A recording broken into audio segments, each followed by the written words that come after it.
Greetings and welcome, guys, gals, and non-binary pals, to episode 428 of the Words About Games podcast. It's the weekly gamer podcast for Words About Games. I'm one of your hosts, Amy K. Alexander, and I'm joined this week by the man, the myth, the legend. Some may call him Braveheart, which is a reference to a conversation we didn't record. It's Mr. Daffin Moody. Oh no, the mic cut off. You went above your gate. No, Mike, so you suck, Mike. Elgato mics, they suck, people. No, but anyway, they suck because they didn't send me any free, so that's why. Anyway, even though I never asked. No. You really just shout on the sponsor intro. I'm just about to trust me, like, as someone who used to review games and get like free games, it's surprising what people will give you if you just ask for it. Cool. I'll go and ask someone for $1 million. Cool. I was just talking about like game discs, not like money. Oh, okay. Although I never asked. You know what? I never asked anyone for money, so maybe they would have given me money. Maybe For a 10 out of 10, like, here, look, I'll give you a 10 out of 10 review. My integrity is flexible. I'm pretty broke. I want to buy things. I am broke. Anyway, it's Friday, everybody. You know what that means. It's video game day, the holiest of all days. Let's crack on. We're also joined this week by the Nitro Rifle hoodie-wearing person themselves. It's Vitz Patel. That's good, everybody. That's right, repping the Nitro Rifle, so be sure to lock in. What's Twitch.tv/the Andy Cortez. I know the last bit where he's clicking heads and ripping them to shreds. I don't know the rest of it. Headshot. Heat. Clicking heads and ripping them to shreds. The Globetrotting headshot. Rootin' tootin' 3-point shooting from Twitch.tv. The one and only Andy Cortez. I need to. They have some new holiday sweaters going around. So he's done a Bloodborne themed one called Cheer the Old Blood, and he just released the designs for an Elden Ring one. Be sure to go check those out on his store.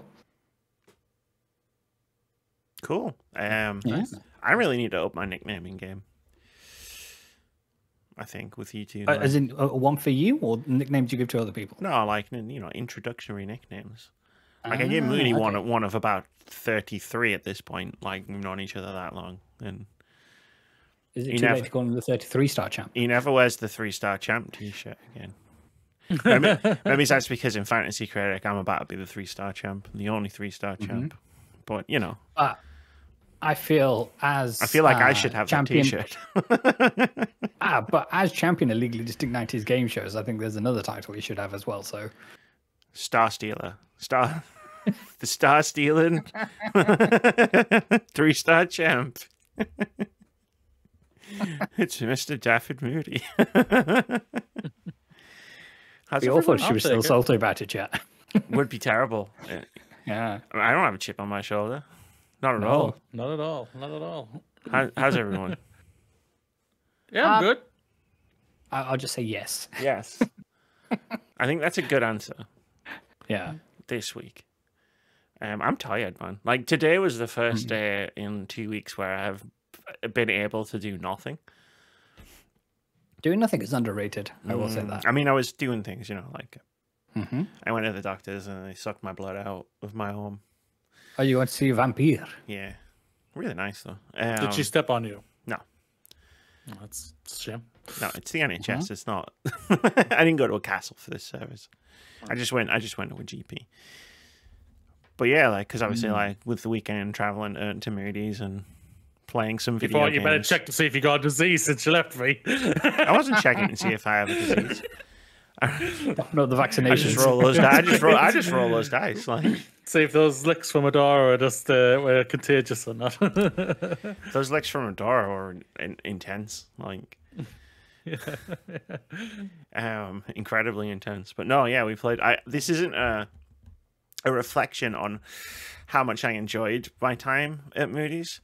But man, did we play some disappointing video games? What game did they play? Stay tuned to find out. Yeah, and Dino Crisis, which I think Moody now has like more sympathy for why I don't why I do not care for Dino Crisis anymore after watching me play it for 3.5 hours.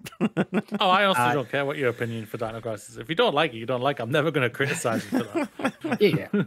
But no one can say I didn't try. God, You gave it the old college try, as they say. God. You gave something a try, that's for sure. I tried. Some say she's still bleeding to death to this very day. Well, you need to find those bandages. That's what it was. But no, yeah, so I finished Metaphor Fantasio this week, which is good. So stay tuned, dear listener, for a review on that in the coming up weeks. I know Amy wants to give this game a more of a shout as well, so then they can contribute to the review. So that'll be fun. Yeah.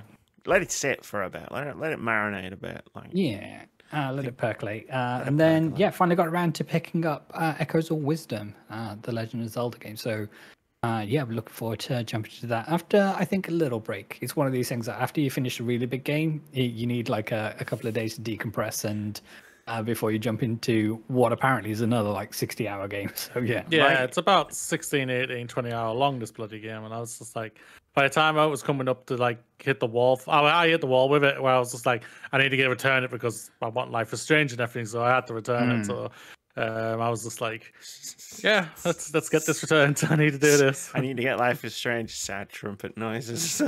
Yeah. But yeah, I get it. I haven't played Echoes of Wisdom yet, but I've never been that person to like if I finish a really big experience and a really big game, I just dive straight into the next one. Like if I've got another one lined up ready to go, I'm just like, boom, I'm in. Like, let's go.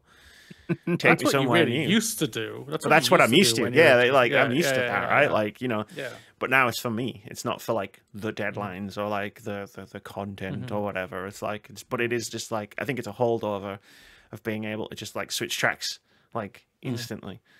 Yeah. But sometimes you have hit a wall because I think didn't you one time?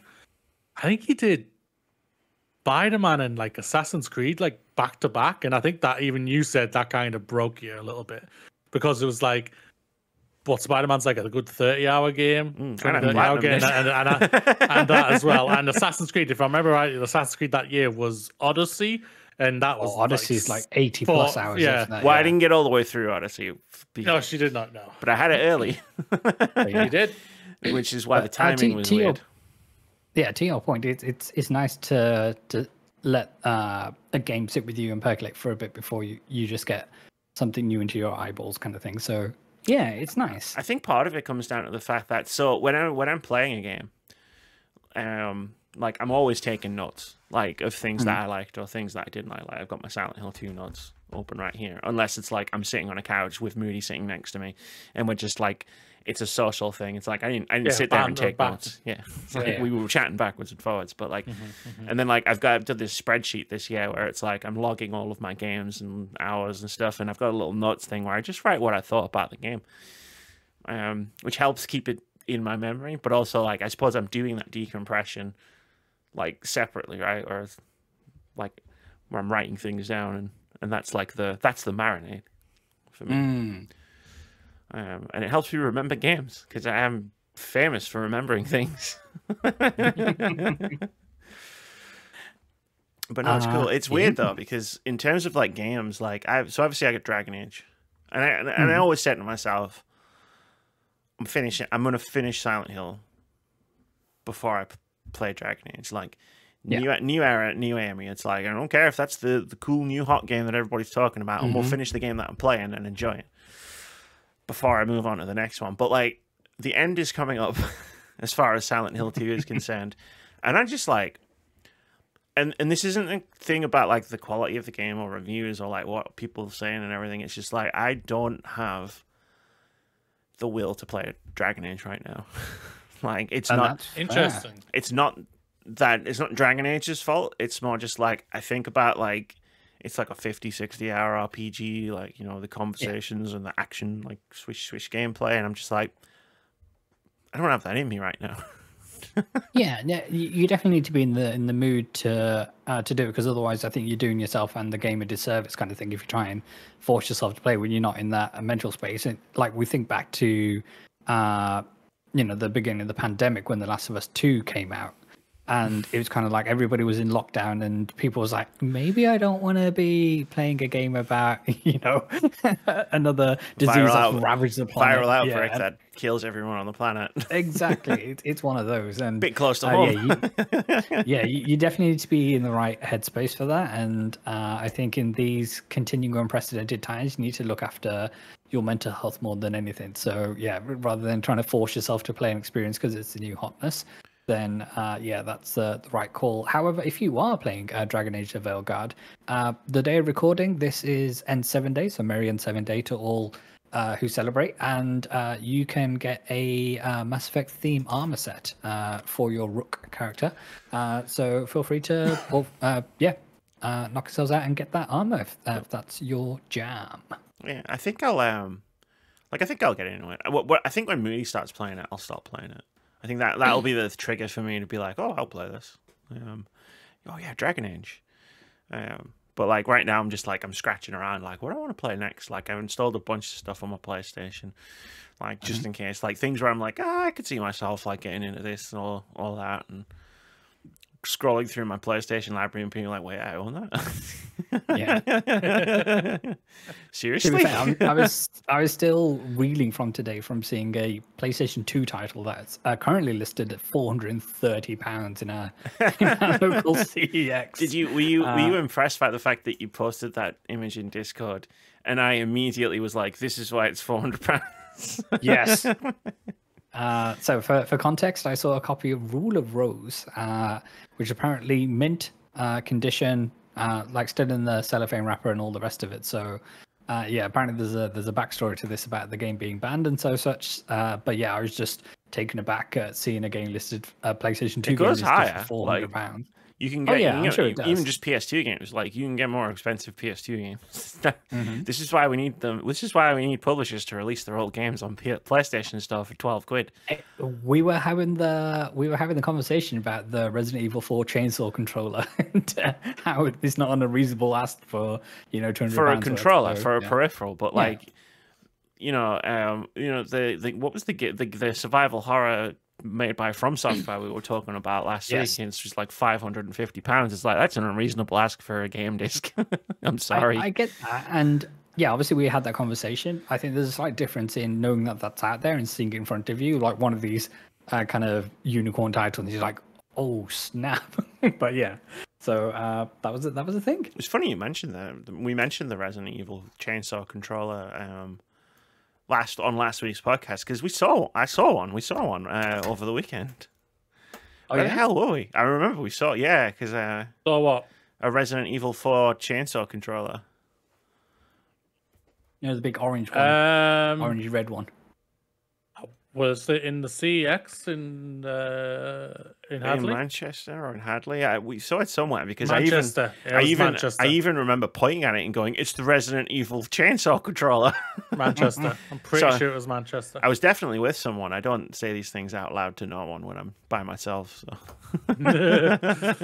This is something I really like, but there's no one to say it to. Damn you people! Well, that's when you get pictures. That's when you get photos on Discord. Where I'm like, check this out. It's a chainsaw controller. And then the next picture. Check it out. It's mine now. With the Simpsons meme. Stand back, I've got a chainsaw. The other thing I've been dipping into this week, as we go on a little segue here, as we usually have our ramble section before we get into the meat of the podcast. I'm checking out some documentaries. So Superman, the Christopher Reeve story, is absolutely phenomenal. So this had a like a short cinema run, and now it's available digitally as well. So that kind of tracks the life and work of Christopher Reeve and his family, and obviously like his rise to fame through Superman, and then having his accident, and like the struggles and triumphs he had after that. And the other one I checked out was Music by John Williams, which was a very good watch as well, and charting kind of their legacy of doing working as a jazz musician before and being known as like Johnny Williams, and then having that conversation of, if you're going to be taken seriously in Hollywood, you're going to have to be known as John. Ain't no one's going to hire no Johnny Williams. and then him like meeting Spielberg and working with them, and then meeting Lucas, and then all of the kind of the iconic themes that they do, and how they just continue to work and work and work and kind of conduct and make new music like to this day kind of thing. And it's wild. But yeah, just hearing some of the backstories of how those kind of pieces of music which are so ingrained into pop culture like came to be and whatnot. So yeah, those were good. Yeah, apparently it is really good. Like, and that's what I'm seeing from a lot of people who I watch. So it's gonna be interesting. Like, yeah, I'm a fan of them. So Mm-hmm. Me too. Me too. You know what else I'm a fan of, Moody? The Life is Strange series. So am I. So am I. I mean, Now, can I ask, was that past tense or was that present tense? no, I'm still a fan. Takes more I'm than still a one fan. bad game to sell you on a franchise. I've been a Resident Evil fan for 20 plus years. Yeah, It takes more than one bad game. Yeah, there's literally only like I think you could put on your hand to count how many on your hand is how many good Resident Evil games there is probably. I think if you took the total amount of Resident Evil games, I think you could split them in half. Yeah. Into these are the good ones, these are the bad ones. Yeah. No doubt. But Life is If Strange. you wanted to see a tier list, you can go to youtube.com/wordsbackgames. You can find out how I split that down in an amazing 2+ hour PowerPoint presentation. But today, Moody and I spent the weekend playing Life is Strange Double Exposure, which is the brand new entry in the Life is Strange series, which brings back the protagonist of the first game, Max Caulfield, 10 years after the events of Life is Strange. Isn't it Clawfield? Caulfield. Everyone seemed like Claw. I was saying Claw. Sorry. Max Caulfield. Caulfield. Like Redfield, but cooler, because Chris Redfield sucks. That Redfield's pretty good though. Claire Redfield's good. We like Claire. Yeah. Yeah. Chris punched a boulder to save the world. Exactly. Chris punched a boulder. Like, if respect I on watch, that, I was man. watching all right, we're doing another segue, I guess. I was watching a Noah Caldwell Gervais video about Resident Evil, and he makes the excellent point that, you know, the phrase jumping the shark, Yes. like, and what it refers Days. to. Yeah, happy days, Yeah. and what it means. Like, he makes the excellent point that if jumping the shark wasn't a phrase that existed, that phrase would have been coined in Resident Evil when Resident Evil 5 came out, and it would have been called punching the boulder. Yes, I fully agree with that. And I was like, yeah, yeah, Fair. yeah, I can see that taking off. And how they made a callback to it in Resi 8. Which means, Really? right, Yeah. canonically, right? Canonically, that means, because there was only 3 people there and one of them got melted by lava. So canonically, that means Chris Redfield is going around bragging about the time he punched a boulder. Oh, wouldn't you? For Heisenberg saved the to know world. that happened. He told everybody the BSSA that he punched that boulder real good. But He did punch it really good, no doubt. Life is Strange Double Exposure, really. We'll give our top level thoughts. This is going to be spoiler filled as a review. Normally we do a spoiler free review, or we split it in half. Like, I don't see that happening just based on like, you know, how the game goes with its 5 episodes. I know Moody's already chomping at the bit to add to talk, so I'm just going to very quickly say my top level thoughts of this. Of like what I thought of Life is Strange Double Exposure is essentially, you know, the scene in Looney Tunes when Wile E. Coyote runs off the cliff and then he like looks and he pulls the sign out and he says help, and then he falls and he goes and then he goes poof. That's what I think like of Life is Strange Double Exposure. So before Moody jumps into what I imagine is going to be a tirade, can I ask, it might be a question for both of you actually, in the first game, so that the whole the game culminates in a choice of either saving Bay or saving the Bay, can I ask what did you choose? I think we had opposite answers, but Moody was driving the game, and you select that like in a conversation near the beginning of in Double Exposure. Oh, sorry, I meant like when you first played the original, as opposed to what happened. And here, just give context. I mean, when I first played Life is Strange, fuck those guys in Arcadia, but they'll suck. They're all dickheads. Let it explode or whatever. It was a hurricane, wasn't it? Yeah. I think so. Yeah. Whatever. Who cares? As long as you got Chloe. Judging by our double exposure playthrough, I don't think that's what Moody chose. No, I saved the Arcadia Bay. Okay.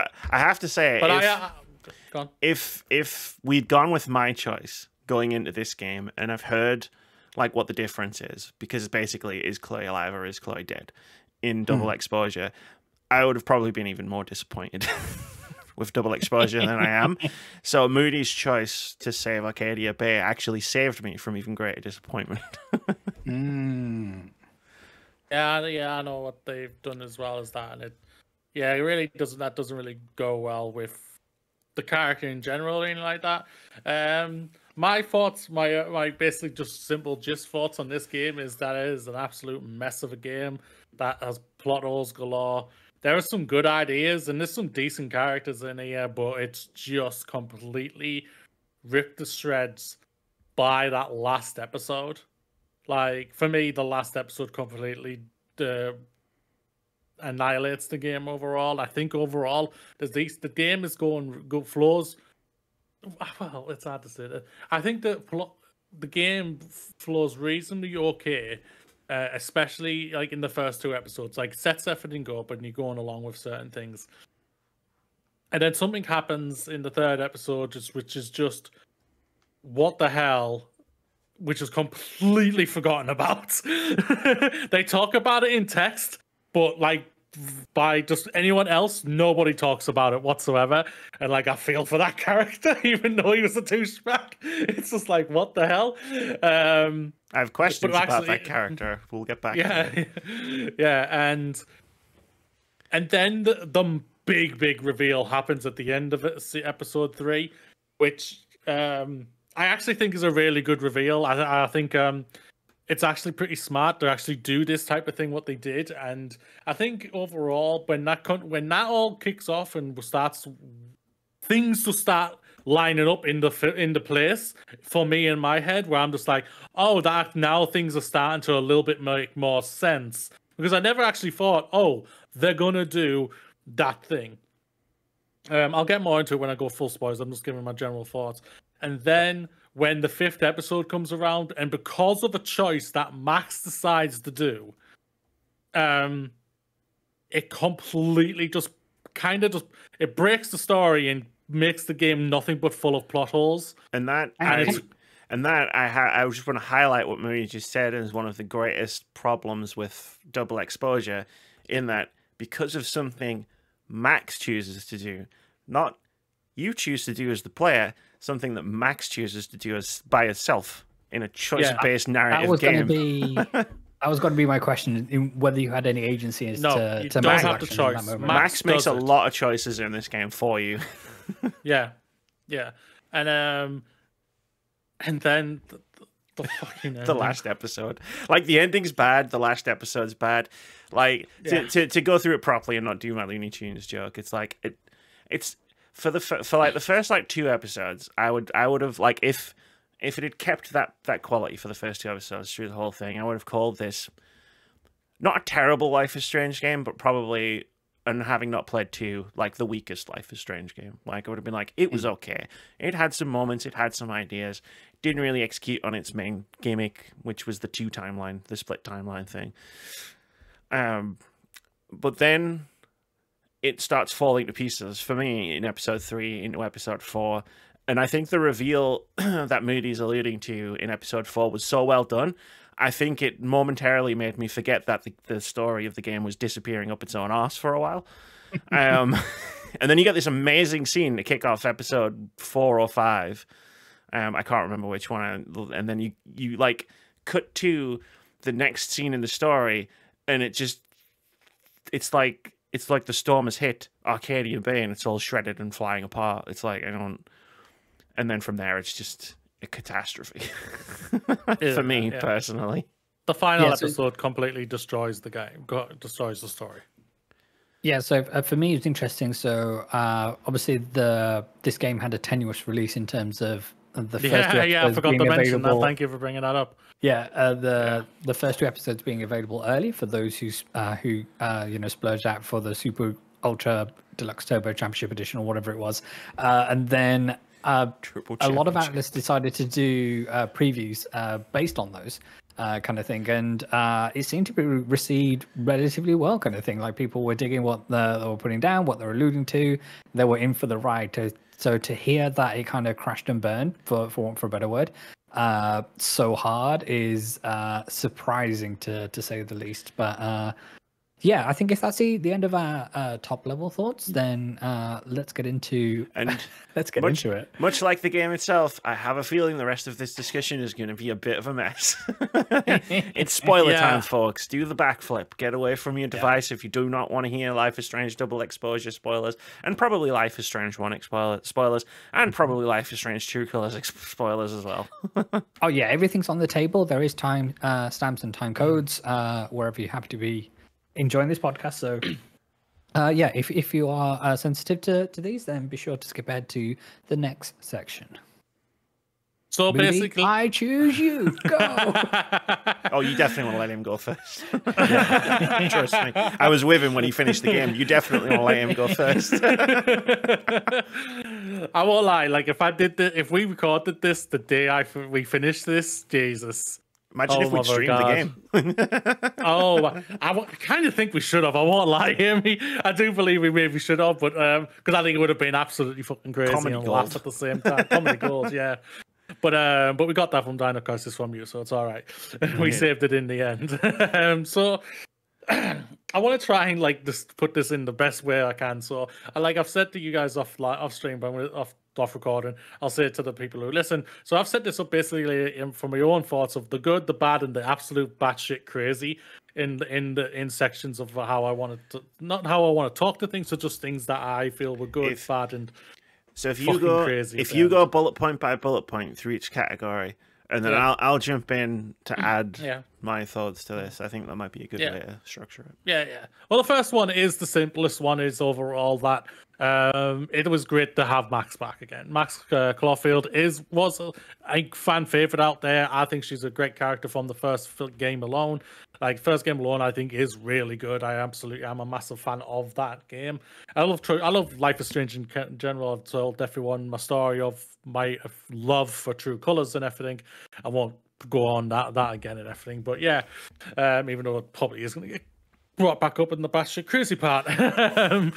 But yeah, it was really good just to see her back and everything. I think overall one of the strongest parts of this game is its visuals. It's a visually beautiful looking game. Overall, there are things in the game. The game is a buggy mess visually at the same time. There's a lot of pop-in, which just irritates the shit out of me. This is a game that even though that to what I could see, and I was never trying to break the game or anything like that, so there was no game-breaking bug or anything like that to what made me have to stop, but I think that people have had to like restart parts to continue the story and everything, but which is really disappointing for that. But overall, the game is a visually beautiful looking game. I love the improvements from the first one all the way up to this new one is really you can see it's night and day. They did it in True Colors where there's the visual art style and look is just a far better visual art style and everything. Yeah, shout out to the facial capture. I think the facial capture in this game is very, very good. Like, in terms of like the visuals, apart from all of the bugs and pop-in, which, by the way, if you've never played a game, well, there's a QA tester sat next to you on the sofa. I highly recommend that experience. It's very entertaining, but... Is it like watching a movie next to like a super nerd and just pointing at it? It's like watching Lord of the Rings when Aragorn kicks the thing and there's someone next to you who's like, well, he actually broke his toe. He's like, let's pop in! And I'm just laughing up the side. But like in terms of like the visuals themselves, like I appreciate like the fidelity's like really good. But in terms of like the setting and the location, it's almost very... I don't want to necessarily say drab. I think it's quite samey. Like, I think a lot of the places that you go are quite samey, whereas I feel like somewhere like the town from Life is Strange True Colors had a lot more personality to it. Haven Springs? I think so. So, like, even though that game is, like, a few years older than this one, like, that's the one where I would think, oh, I really love the look of that. Whereas this, it looks very good from a fidelity point of view. But, like, also, like... I don't really know of any locations in my head, like thinking of like all the different places you go, where it's like, yeah, that stood out to me. Yeah, And, this is the thing. Go on, Vitz, go on. Sorry, I was going to say, and one thing that we haven't heard of in the kind of the critical response, so I imagine it's true, is that there are no dog whistles to any Nazis or any terrible people like we hear Deck 9 have been struggling with in their previous titles, kind of thing. So that's a win for them as well. Not to what I could see, and to what Amy, I guess I'm going to say for Amy as well. Nothing came up we haven't heard anything, to what I so, saw. yeah. Nothing came up to what I saw in there. Like, Amy, please correct me if you think. Well, no, I didn't notice it. If I'd noticed one, I would have Leonardo DiCaprio at the TV, like. Yeah. But like, also, this is the thing. It's a dog whistle. We're not supposed to be able to. Yeah, sure. And there's also that, like, I mean, I was being bewildered and befuddled by the story, so I might have missed something, but not to my knowledge. No. Yeah.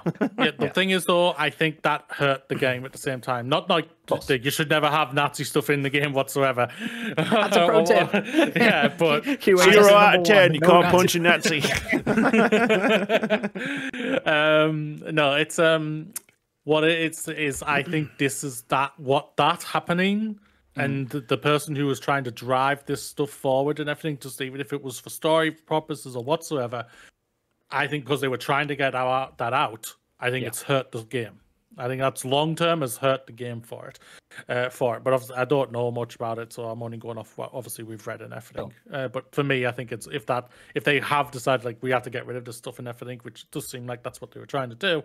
It's hurt the game for that, so which has just done nothing but hurt development and everything for that game. It's like you think about the bugs and some of the missed opportunities, and you think, okay, how much time did going through this entire game take away from QA testing or from rewrites or from like doing some like animations or arts or like passes through the game and stuff like that? Yeah, because they're still working up. So Bloom and Rage was pushed through to next year to give it some breathing space, kind of thing. And it's one of these where you can't necessarily delay this title because then that will push you closer to the game you were trying to move away from in the first place. So, yeah, that's the thing about it. Like, next year is seeming like it's going to be nothing but freaking massive games all the way. So it's like, can you delay it? Yes, I'll always say delay your freaking game. And if that means you have to delay it until you find the proper sweet spot, do that.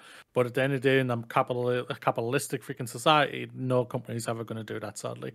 Unless you're Nintendo, who just hold on to games until they're ready to drop them because they know how to do this properly. Weirdly enough, their console sells and all of their games sell really well. I wonder if there's a correlation between those two things. And they don't have to lay anybody off, It's wild.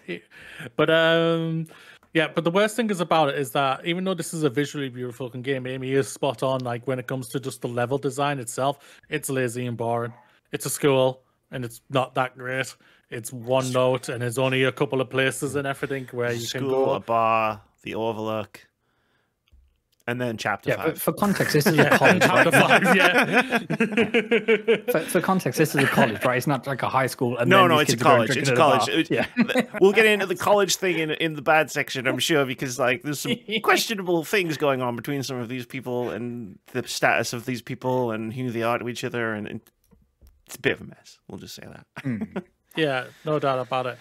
They do have one of the good things is that always happens in a Life is Strange game, but it's also mixed with bad as well, is there are both a good set of new characters, but there's also a set of lazy new characters as well. When I mean lazy, it's just how they're written and everything and how they're used in the game. How they're implemented. Some of the good ones, implemented, yeah. Some of them is Safi. I think even though I have massive problems with the ending and everything, I do overall did like Safi as a character. Everything that she decides to do, I completely understand where she's coming from and I understand why she's did it. Even though it's something I would probably never do personally myself, I do see her side. And I think that's why, for me, I think overall she's arguably one of the strongest things about the game, even though that fucking ending, which even though our story makes no sense. But yes, in an ideal world for me, and I'm not normally that person who's like, they should have made the game like this, but like, thinking on since we finished the game on Saturday, my thought is, man, she should have been the main character. Yeah. I think you are spot on. This is the thing. Even though it's great to have Max back and everything, it's also, I think, what's been the breath of fresh air of those other games that you don't play as Max, you play as a brand new character, or you played as Chloe in obviously Before the Storm. But Chloe is like you were playing as a person who had no powers, and even though you do that in Life is Strange 2, it works still very well, and because there was such a great writing, it helped really well for that one. But yeah, Safi, even though ending batshit crazy, and we'll get to it. Safi, I think overall is a very good character and is really good. Moses, one of the arguably standouts for me throughout the game. Moses is just nothing but a likable character throughout the game, even though he's done dirty by the end of the game. Yeah, he's a cool guy. He disappears in like chapter 4, but he's a cool guy, and I wanted to see more of him. Like he was a fun character to hang around with. Yeah, he more disappears in chapter 5. I think he's poorly used in chapter 4. It's just how they use him for story wise and everything. I think it's just really lazy. He has his great narrative arc going, and then the game is like, nah. We're done with him. Yeah. And then we've got Gwen, who's a character is a really canny character. I liked her story throughout all of it, for most of it, but there were parts of it. It's just sadly she is pushed aside by the end, which I even said to him. It's like she's literally thrown aside by the end, which is really just is laughable and just is unfair on a character who I thought who because of Safi's what Safi's does and her what from Safi's consequences hurts her character overall, hurts all the characters, I would say, overall, because of Safi and everything.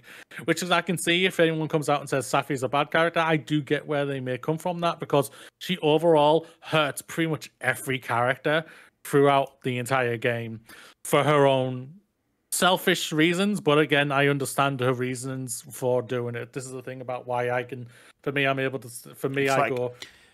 It's like Safi's playing her own version of Life is Strange, and she's making all of the bad choices. Yeah, she's the renegade throughout. She's playing renegade. She's doing a renegade playthrough. Yeah, basically. Arguably the best character is Amanda. Amanda is the bartender in the game. I think she's such a lovable character and a very friendly character overall. I think she had some great dialogue and a back and forth with Max. If you choose to go through the love interest route with her and everything, which I did straight away from it, because she was just really great and everything throughout all of it. And also, it's just for me, like I think for a lot of people, and I might be wrong here, so please just let me know if I'm wrong here. But for the most part, I think a lot of people either consider Max arguably just a gay character in general, or at least bisexual and everything. So I always consider her as gay, and because that's just how it seems like that's what we're pushing in the first game with her and Chloe, and so on. So for me, she was always going to go for the woman interest instead of the male interest in the game, which is that they tried to do Deck 9, even though I love them the bits. They basically tried to do what worked in True Colors, just it never worked in this game, because True Colors they use their characters far better in this game. You don't spend enough time with the characters. There's too much happening. Yeah. Sorry. Yeah. I'm getting No. Jump in anytime. Like Amanda I think is one of the best characters, but yeah, see, the worst thing this is the thing about it. What I brought up at the end because of the ending. Amanda is nothing but a token lesbian love interest. That's it. Nothing more. She has nothing else to her. Which is really disappointing. Allow me to list everything Amanda does in Life is Strange Double Exposure that has any relevance to anything that's going on in the story. Did you like my list? There's nothing. There's nothing. There is, and that's the thing about it. Yeah. As I understand, and correct me if I'm wrong. So, if you had chosen to for Chloe to live in the first game and whatnot, and obviously she's the way I understand she impacts the story is you're hanging on to some messages from her, and evidently they dated for a while, and then they broke up, and Chloe was in her band and whatnot, and then Amy's going off on one. It's psychic damage, Vitz. It's the psychic damage. When I looked this up, I was like, what the fuck have you done? Like, I get you have to push her out to one side for the story, but like, there's no emotionally satisfying continuation of that part of Life is Strange. It's just like, oh yeah, we dated for a while, but then we broke up. And like every now and again, she pops up on Twitter, like on that Twitter feed thing you've got, and then it's like that's it, that's it. Like the biggest choice in the first game, where it's like where it would have been like steamrolled, like you've just steamrolled like the people that chose one way, which is fine. You can do that, commit to it, just have the canonical choice if you're going to continue Max's storyline. I chose Arcadia Bay. Like, I chose to save Arcadia Bay instead of saving Clyde. Don't, like, half-arse it and then, like, completely fumble the other half of that. Yeah, because as I understand it, like, at the end of the game, there's some storm or there's some weather event happening, and Chloe texts Max saying, I was thinking of you, something like that. Yeah. And it's kind of, that's where the kind of is thrown back in. But I agree with you. They should have just made a choice, and it would have alienated a number of people. But at least I think it would have made for a more coherent story, because then you don't have to try to please everybody kind of thing, which is impossible to do. The thing is, though, I only found out about the Chloe thing after we finished the game. If we were doing it with her alive and everything, I think it would have made this game even worse for me and Amy. I would have had to buy Moody a new TV, I think. That's yeah, probably, yeah. But no, yeah. Can I borrow the controller for a second?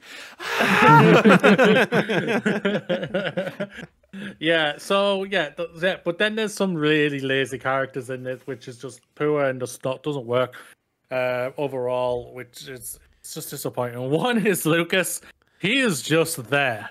He is just a guy who is just there. He's in part of this gang thing, who he doesn't seem like he really wants to be in it or whatsoever. That's not Lucas, that's Vin.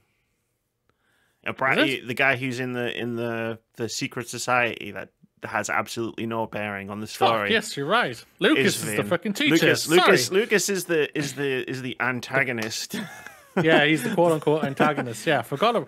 Oh my god, I got my name. So see, that's how bad these characters are. Vin is the guy who's like running a secret society, but he might not. He doesn't want to be running it. Yeah, that's Vince. And then it's like by the end he decides he's going to run for re-election, and I'm just like, what the fuck does any of this have to do with anything?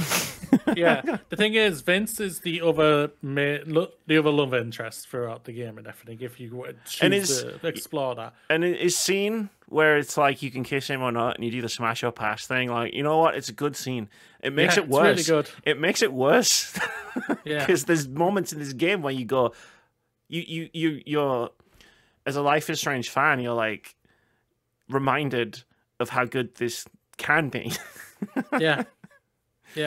That's the thing about there's a bar scene in episode 3. It's for me, like I even said to him, because I already played the first 3 episodes before he came down, and then I just restarted the game again. We played through all 5. It's back to back basically. And I was saying, like, the best scene for me is episode 3, is where we're in the bar. Because you finally see the characters just letting their guards down and just wanting to have a chat. And Vin does that.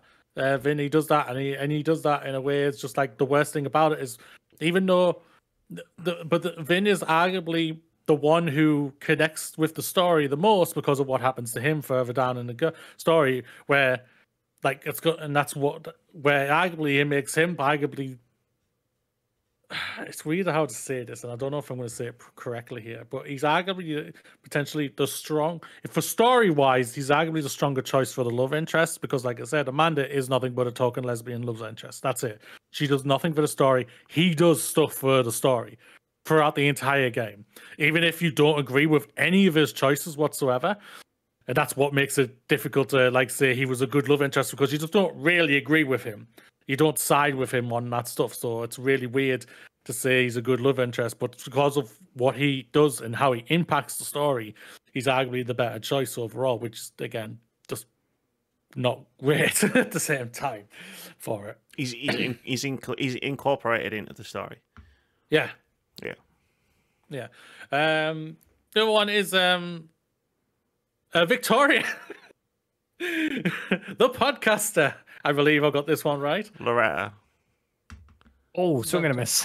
Sorry. Oh, damn it. Sorry. Oh, it's Victoria. Victoria. No, Victoria was in the first game. She was the other photographer. She's. I actually noticed she tweets in this game, but Oh, fucking hell. So you The get podcast. you I was get going to tweets say the for her. podcast there. Like I understand. completely- I understand why you forgot her because she's in episode 1. You get this big choice where it's like she's like you call her bluff and she's gonna snitch basically. And then, like, it doesn't matter if she does or she doesn't because, like, she goes to Gwen, and Gwen basically just says, listen, snitches get stitches, fuck off. And then, like, she just doesn't matter to the story anymore. Yeah. But she keeps popping up. And I think that's overall one of my biggest complaints about double exposure in general is, like, Loretta as a character has, like, the one big thing in episode 1, but she keeps popping up in scenes, taking away time from other things that we could be doing that could be like, you know, the game could spend its time better if maybe we spend more time with Amanda or Vin or like, you know, spend more time like utilizing this gameplay mechanic that you just do not use at all, like in any interesting way. This is a 10-hour experience, right? There's 5 episodes, one around 2 hours each. Yeah, give or take. Give or take. Yeah, the So first that's episode's not a lot really of long. time to be dealing with some new characters. Right? Because Moody's not even finished listing characters. Like we're running out of time on the podcast, let alone like fucking in the game. Like there's too many characters. There's too many storylines. You've got to juggle those storylines between 2 different timelines because you're flipping backwards and forwards between the dead world and the living world. And don't even start on how stupid those fucking names are. And then like the game just runs out of time to tell any of its stories in any like meaningful or even good way. So you just it ends up dropping a bunch of storylines. It ends up making no fucking sense. I'm getting ahead of myself again. I can't help it. That's fine. No, that's fine. I'll skip the other characters. I think Lucas will get to when we get to the story. Get to the ugly. Yeah. The ugly part, yeah. So the story is absolutely nothing but full of plot holes, but I'm going to leave that part until the batshit crazy part because I think that's going to be the best part for it. The worst thing, one of the things that I absolutely hated about this game was the pure execution of the new powers. It just slows the game down and hurts the gameplay flow overall, and just overall hurts the story because there was even a part camera thing, right? In terms of oh no, we haven't even gotten the double exposure yet. I'm just meaning her powers. That's in the batshit crazy part. Yeah, I'm just saying that the stuff how it's implemented in the game, it's just like her going between different parallel worlds and everything, and it's just like so. I used this game has some accessibility options which work really well and kind of helped me just for the most part because so I set up on the accessibility to basically tell me which world I was in because even though it does show you visually because of just the color aspect ratio of it does change. Yeah, it's like in the living world, like the colors are warmer and it's cooler in the dead world. Yeah, and it's just poorly executed how it's used and everything, and the transition to when she does it. Oh, it's terrible. It's awful. It just goes giant black screen and then jumps to the new level, which is basically the same place you're already at. Ratchet and Clank was 3.5 years ago, guys. We can do better transitions than this. Yeah. It was very poor and just didn't work. Like you have this cool mechanic, and it's on paper. Sounds so cool, right? You've got these 2 timelines. Oh shit, you're gonna have to keep straight which timeline you're in. Oh, what are they gonna do for puzzles? Like, because you could do some really imaginative stuff with puzzle solving across multiple timelines. And the puzzle solving is this door is locked in the dead world. Zhoop! Oh look, it's open in the living world. Let me stroll back in. Zhoop! Now I'm inside in the dead world. That's about the level of complexity that they use this mechanic for, and 5 episodes of that, and I'm fucking sick of it. Yeah, so there's a little bit of object permanence going on between the 2 dimensions, kind of thing. Okay. Yeah, she doesn't even like go into another room to do it. Like you have to transition between worlds at different points, and like Moody was even like pointing this out every time in the bar. The transition point for like switching between worlds is in front of the toilets. It's like put the transition point in the toilets. If anyone's on the patio, like they're just gonna see this. They're just gonna see Max be like and disappear. You mean she doesn't run into a phone booth to like? And that's not even the stupidest thing. And that's not even the stupidest thing Max does. There's the thing with the photograph, and there's the thing where they're just having a conversation in the bar, and she's got a gun in her hand. And there's people around them. Yeah, it's really just the plot holes galore for all of it, for it, and it's just trying to power. contain it so Moody can stick to his list, but I can't. Yeah, no, it's fine. If you, Amy, you want to go. Again, I'll just shout out again. Lazy token gestures of just like like I said already. Like some of them, like there's a character there, Diamond. She just seems like she's the token jester black girl, which is just like I'm there, but she's obviously they're setting her up for something in the future games if they actually get to that and everything, which is just again what the fuck is that ending? Oh. But yeah, one of the last things that is just bad that I need to jump in before we get full on crazy on this. After you complete episode 1, Square Enix and trying to hit you with marketing DLC right in front of you. So you get a giant image of Max holding a cat and say, "Hey, buy the new DLC and get these other stuff as well, so you can do extra stuff in the story quest. With the cat quest, which is got its own trophies and everything." Yep, nice. 2 trophies you can't get unless you buy the DLC, and that's separate from the platinum. But still, it is funny. And it just hits you at the end of episode 1. It's like, what an amazing emotional roller coaster. Would you like to buy our DLC? And he is the other thing. Finally, before we go full on, the fucking camera mechanic for Double Explosion. Moody was so tilted when this. I was so fucking tilted by this. So you get a choice to do Double Explosion. Just change the image up, stretch it out, whatever. It's a real camera technique where it's like you take the picture and you overlay another version of the picture on the thing. It's a thing. It's a thing. It's I don't know why you would ever do it. Like, go on, Moody. Actually, you telepath. Yeah. But you can do this right from the beginning of the game, basically on certain pictures that you take and everything.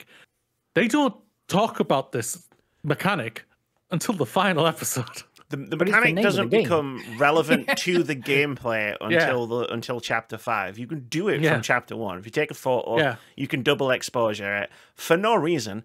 And but it's the name of the game. Yes, I know. and then the way it's used in the game, I laughed and Moody was angry. That's all I'm going to say about that. Like, I thought it was hilariously stupid. Moody thought it was annoyingly stupid. Yeah. I just thought it was absolutely because Safi's whole deal in chapter 5 is ridiculous. yeah.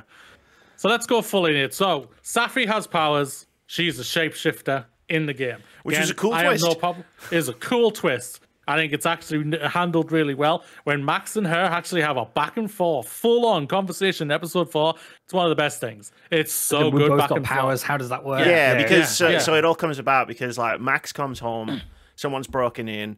Oh shit, it's Max. And at that point, like, you're thinking, I imagine most people are thinking, oh shit, is this Max from the other timeline? Because like, where the fuck is Max from the other timeline? But like, and then you chase her, and like, you're running, blah, blah, blah, it's great. And then like, there's a lake thing, and then like, she turns it back into Safi, and it's like, oh shit. And then like, the episode ends, and then the next episode starts. And they're doing the thing. They've got this bottle cap. It was important before, and they're passing it backwards and forwards, asking each other questions and explaining stuff. And that's the part where I was like, "This is the segment that tricks you into forgetting that the game has been falling to pieces because it's actually really well done." Random question that I might forget if I don't ask it now. So, say if you chose to save the bay and Chloe died and whatnot. Is Chloe alive in the other dimension? No, she's not mentioned whatsoever. The timeline splits in episode 1 when Safi gets shot and dies. That's when the timeline splits. And I have many things to say about that plot point, which we will get into. Yeah, we brought a very interesting thing brought up for that part. But no, so that's like one of the best things because it's nothing but just character, getting to know it, seeing each other. Because they're basically talking for the first time even though it's been a couple of days for them, really properly to themselves about themselves because both of them, throughout the entire first episode 2 and 3, you're basically realizing Safi had a lot of secrets and everything, and she was keeping a lot of things back from Max. And even though Max was doing the same thing to her as well, it shows you in the first episode that Max has kept a lot of her private life, especially what's happened in Arcadia Bay and everything, to herself and everything. And you open up like in the first episode with Safi and everything, and like it's really well done.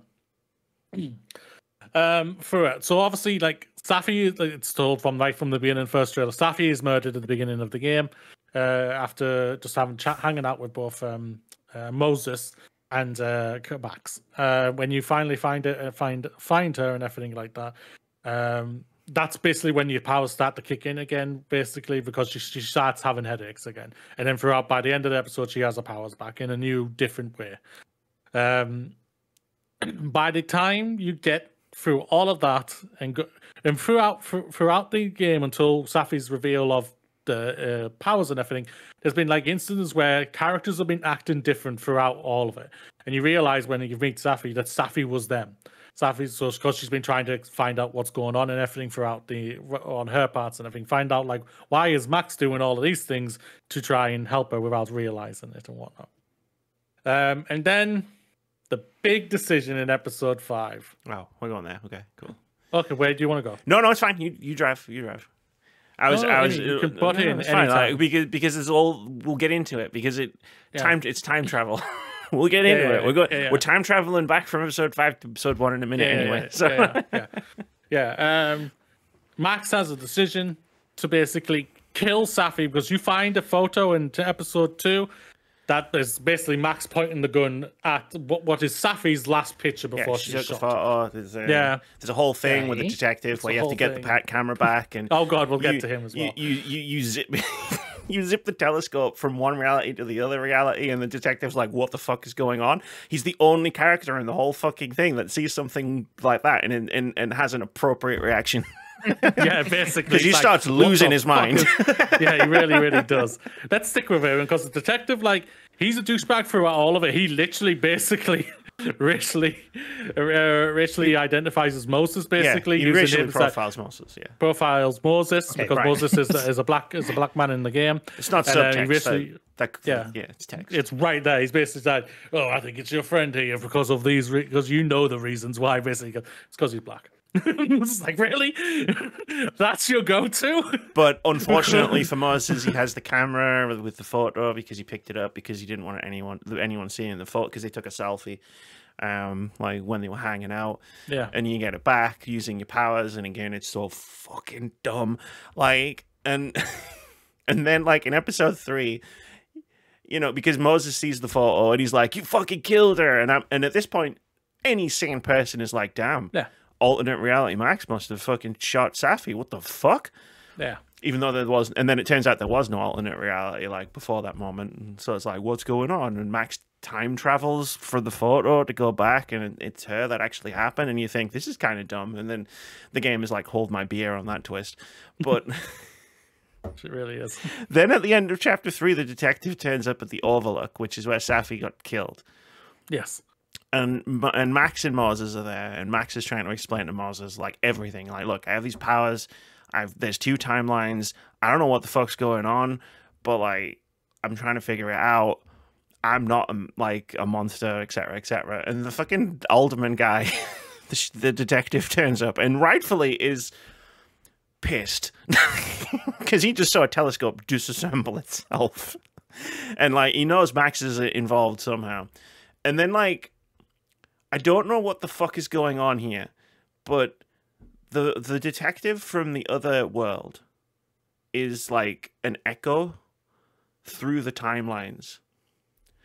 And then like the alderman is, because I think he's called Alderman. I'm just going to call him Alderman. So, yeah. And then Alderman is like, what the fuck? That's me. What the fuck is going on? And then like he touches him, and then like fucking the time-space continuum starts malfunctioning. And like you try to grab him to save him, and then he just fucking explodes or some shit. Yeah. And it's like, whoa, that was awesome. That was weird. I have some questions about that, but we'll get to them. Because like, holy shit, that guy just exploded. Yeah. And then it's like, whoa, what the fuck was that? No idea. Never comes up. No idea. Never comes up again. They speak about it in text where basically Moses is investigating, and he finds out that he's just that guy's just been erased from time altogether. He's been erased from the timeline. Yeah. In both realities. My question is, if Safi didn't die in the living world, which is factual, we've seen her in the living world, why was the detective on the Overlook in the first place? Yes, yeah, because things happen where in the final episode, obviously Max makes the choice. We find out the whole thing of like who's been fucking Safi like crazy because she had a book deal and everything, and it's completely been thrown out. Her mother has been manipulating the whole thing and blah blah blah. Yeah, you think it's one guy, so you expose him because he's a plagiarist. He's the guy. He's the writing professor, and he plagiarized the work of one of his students. He was Safi's friend. Dead students. Yeah, I was going to say he was Safi's friend, and then that student committed suicide. And so, like the thing that you do in chapter 4 is you try to expose the guy as a plagiarist, but then like Lucas goes outside with Safi to tell her the whole thing, which, like, if they shouldn't even be in the same room, because a major plot point of a previous chapter is Lucas files a restraining order against Safi, so should have called the cops as soon as he saw her in the bar. Yeah. And then, like, he comes back through, and then Safi's powers go absolutely haywire. It's like, so she can shapeshift. Right, cool. Does it work? And like, an interesting question, which is never really resolved, is does she actually, like, physically shapeshift, or does she, like, change people's perceptions? And then it's like she's like a different figure rather than and then she's like she changes people's perceptions.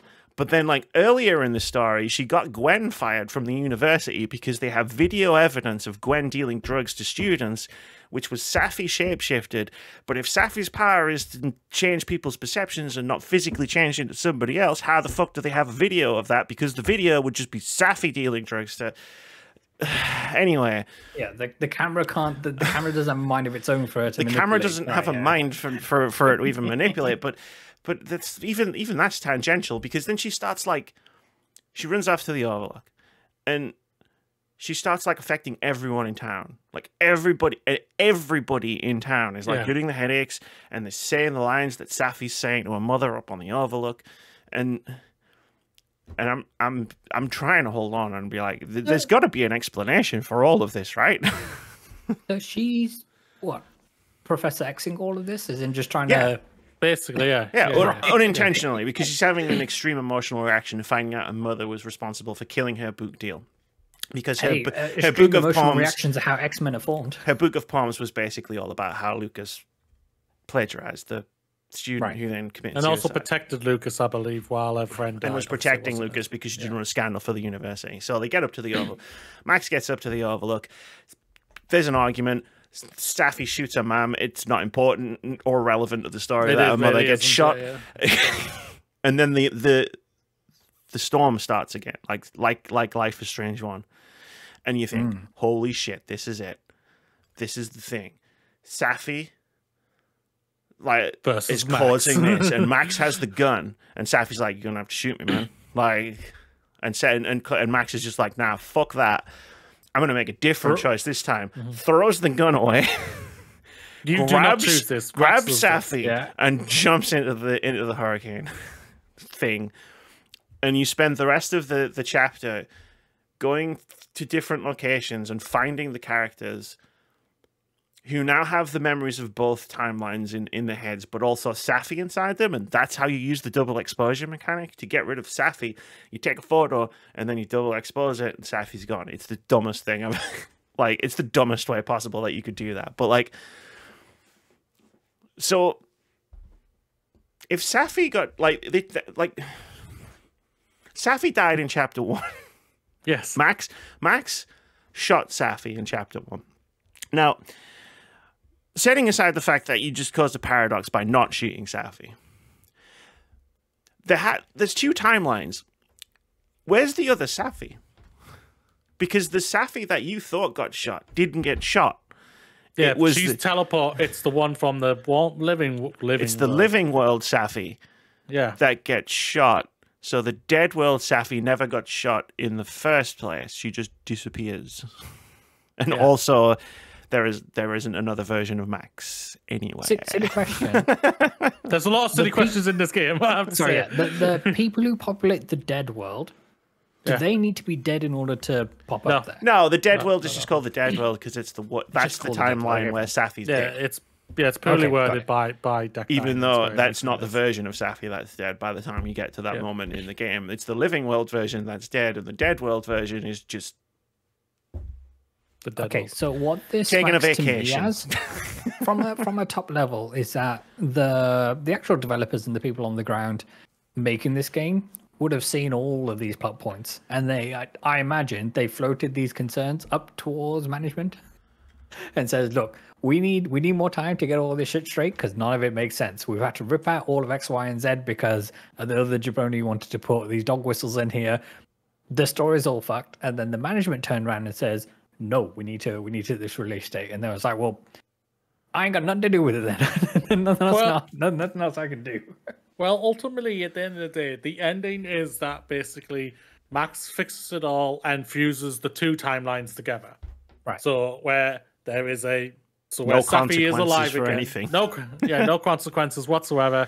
It's absolutely fine. It's all good and dandy. The only consequences really is that all the characters who both deaf world memories and living world memories as well, which is just, I can understand all kinds of fucked up with how people's minds could be with that type of thing, what they did, because they won't know what's real, what isn't, and everything in all that. But they all remembered like what Safi did to them. That Safi basically hurt them, all of them basically, throughout the entire game, for trying to get revenge on who she thought was Lucas at the time, which it was Lucas, but also then finding out that her mother was the one who did this. So manipulating everything and hurting all the people. So like getting Gwen fired, Vince, who basically lied just so he can get a cushy job for Yasmin, because Yasmin offered a job to come out and say Maya, I think it was Maya. Maya, the student who committed suicide, was mentally troubled. Yeah. Why you would make that kind of lie for what has to be a shit job that doesn't pay very well, I don't know. But apparently, I would have, if I was going to get bribed to do something like that, I would want a bit more. I'm just throwing that out there. Yeah, you don't have to accept the first offer. I don't have a high opinion of Vin finding out what he did and why he did it. Let's just throw that one out there. Yeah. Vin, but overall, like, again, there's characters that are completely bloody forgettable. There's one I completely forgot to find in the 5th episode.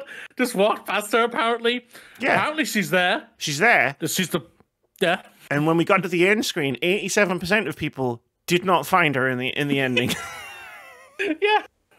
So even after 80% of people didn't even realize that she's in there, for God's sakes. Yeah, that's that she's completely forgotten. You don't remember her whatsoever, and that's like what the worst thing about it. Even though she has like a pivotal thing right at the beginning of the game, the first episode, where you can basically I guess kind of be have a less confrontational with her or be confrontational with her, and obviously, but I think the majority of people were confrontational with her and everything throughout most of it. From the slides that I got from it, but she's completely forgotten about, and which is just like, why? Then that's again is just a character who's just lazily, poorly written, along with a couple of more and everything. One of the things that's even more annoying is just how Safi. So in episode 4, obviously, Safi finds out that what Max is doing is obviously because in this other world, she's dead, and she's trying to figure out and find out who killed her and everything like that. And obviously, Moses, who's massively affected in the dead world, because he's just lost his best friend. He's known longer than Max and everything. They they basically grew up together. I think it's something. And they were very good friends. Like with when Maya was around as well. When Maya is just like, no offense, Maya is a lazy written part of it. It's just because it is nothing. It's basically the same thing that's from the first game. Obviously, Chloe. She's trying to get. Yeah, she's Rachel. Yeah. She's just Rachel Amber, basically. That's all she is. But literally thrown in out of nowhere, just saying, "Oh, we need justification for these twists." Yeah, basically, and it's lazily put in and everything, and it's unfair just to use a character who commits suicide and may or may not have had mental health problems because of what Lucas did to her and everything like that. Because she's poorly written and everything, and it's just really badly done. So yes, Moses is Safi completely forgets about Moses in episode 5. She basically gives Max a choice: come with me or stay or whatever and everything like that. And for me, I stayed. I made Max stay and everything like that. But I said to her, I'll be waiting for you. Come back when you're ready and everything like that, and we'll try and sort it with every people. But she's basically Safi's like throughout a lot of the game, like episode 1, she talks about her friendship with Moses. Episode 2, episode 4, she's like, how is Moses with obviously what's happened in the other game and everything. And she even does a thing, gives a breadstick part from her part to give to him. The building gingerbread. It's very sweet. The problem is like the good moments are subsumed by the shit, because it's a very sweet moment where it's like, oh, you know, like, because he's building a gingerbread house because they were going to build a gingerbread house and she's already built a gingerbread house, so she takes the chimney off and gives it to Max, and she even states, and she writes a thing on it. Yeah. She even states, I would only break this for Moses, and she completely forgets about him in the next episode by basically saying, it's just you and me, let's go off and be gods and everything because we've got powers and type we of could thing. Be gods. That's the thing that actually she goes full subtext. Magneto.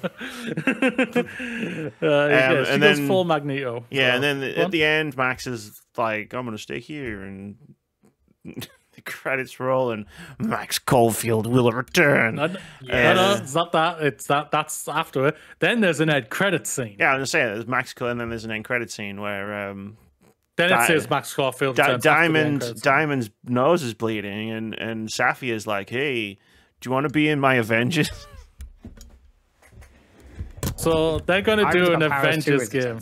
Okay. Yeah.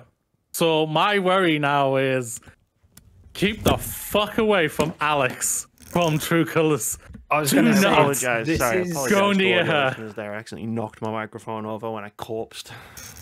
Yeah. So this is from where they're going now. At least the direction that I'm picking up on is that they now are in danger of ruining the legacy of True Colors, which obviously is a very special game to many people. True Colors can stand on its own. If they bring back Alex for their stupid bullshit connected universe stuff, like, you know, it's whatever. True Colors exists on its own. You know, it's a complete story by itself. Like same as the first game, same as the second game, and Back to the Storm as well. Those are completely will not be touched or damaged by this game whatsoever. Okay. Or the future. Or future games as well and everything. Those ones are absolutely fine. That's good to know. For me, anyway. And we need to wrap this up fairly sharpish, but like the big Double Exposure's problem is it forgets what Life is Strange as a series is about, like, and what it's always been about. It's never been about the powers. The powers are just almost metaphor, like a tool to tell a specific kind of story, which is usually a personal story, like, you know, the stuff that Alex is going through in Life is Strange True Colors, the stuff that what Max is going through in Life is Strange 1. I'm sorry, I haven't played Life is Strange 2, that's why I'm not referencing it anywhere. But what Double Exposure does is it makes its story about the powers, and then they're trying to set up to be the X-Men. Like, there's no other way to describe it. Like, if you've seen the ending, they're basically trying to set up so that Life is Strange can be like the fucking X-Men, and that's not what Life is Strange is about. And maybe if they'd done it in a good way, it could work, but it's a horrible mess. And the worst thing is that just because of a line, I think, from Safi, they're going to try and explain why and how they got powers. That's what it seems like, and I think they're going to fall flat on their face. I could be wrong on this, and I hope I am. I hope they just decide, no, we're not going to tell how they got powers, because that's just a stupid reason to try and do it. You don't need to you don't need to show up why people got powers or anything. It's the same for anything. It's the same for a lot of things, like in any media. You don't need to explain why. There's things there. They write these things for the lowest common denominator, and those people, they need to know. They need to have it explained to them like they're 5. This doesn't make any sense. Well, that's then can you explain? Constantly get origin stories. But then can you explain the plot? Can somebody explain how the plot of Double Exposure makes sense? Yeah, because it doesn't. The worst thing that annoyed me the most about this game is that a lot of characters are very just inconsequential to the story. The thing I loved about True Colors, every character in True Colors was important to the story. Even if small or otherwise, they were important to the story, especially with what happens at the end and everything. Because what you do, it impacts the story. there's characters in here just don't impact the story. Like there's a part, like I didn't realize this until Amanda actually says it in the final part of the game when you speak to her about it. So Dead World, Amanda comes to you after Safi's died. She goes to see you, and so in the first episode, you can set up a date to have with Amanda in the future to have in some time. After Safi's death, she comes to see you because Max has basically is ignoring everybody, basically. Understandable, she's grieving and everything. I get that and whatnot. So Amanda turns up, and then basically Amanda says, "We can't, because of what's happening. I cannot handle this for you, and I can't be something to help you handle this. So I'm going to stop. We're not going to start dating or anything like that."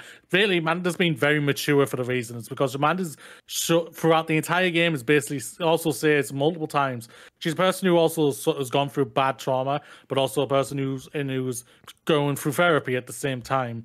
And because of what her certain actions that she's done previously, she's like latched onto people, and she's hurt herself because of that. She does not want to do this, so she does the very adult thing of basically saying, "No, let's just take a breather, let you come to terms with things, and then maybe in the future we can obviously talk about this and then go from there." So what Max does is she just hops over to another timeline and is like, "Hey, we don't have these problems over here. I'm going to date this Amanda." And then when Amanda gets her memories back fused together, she's like, "That was a bit shit, wasn't it?"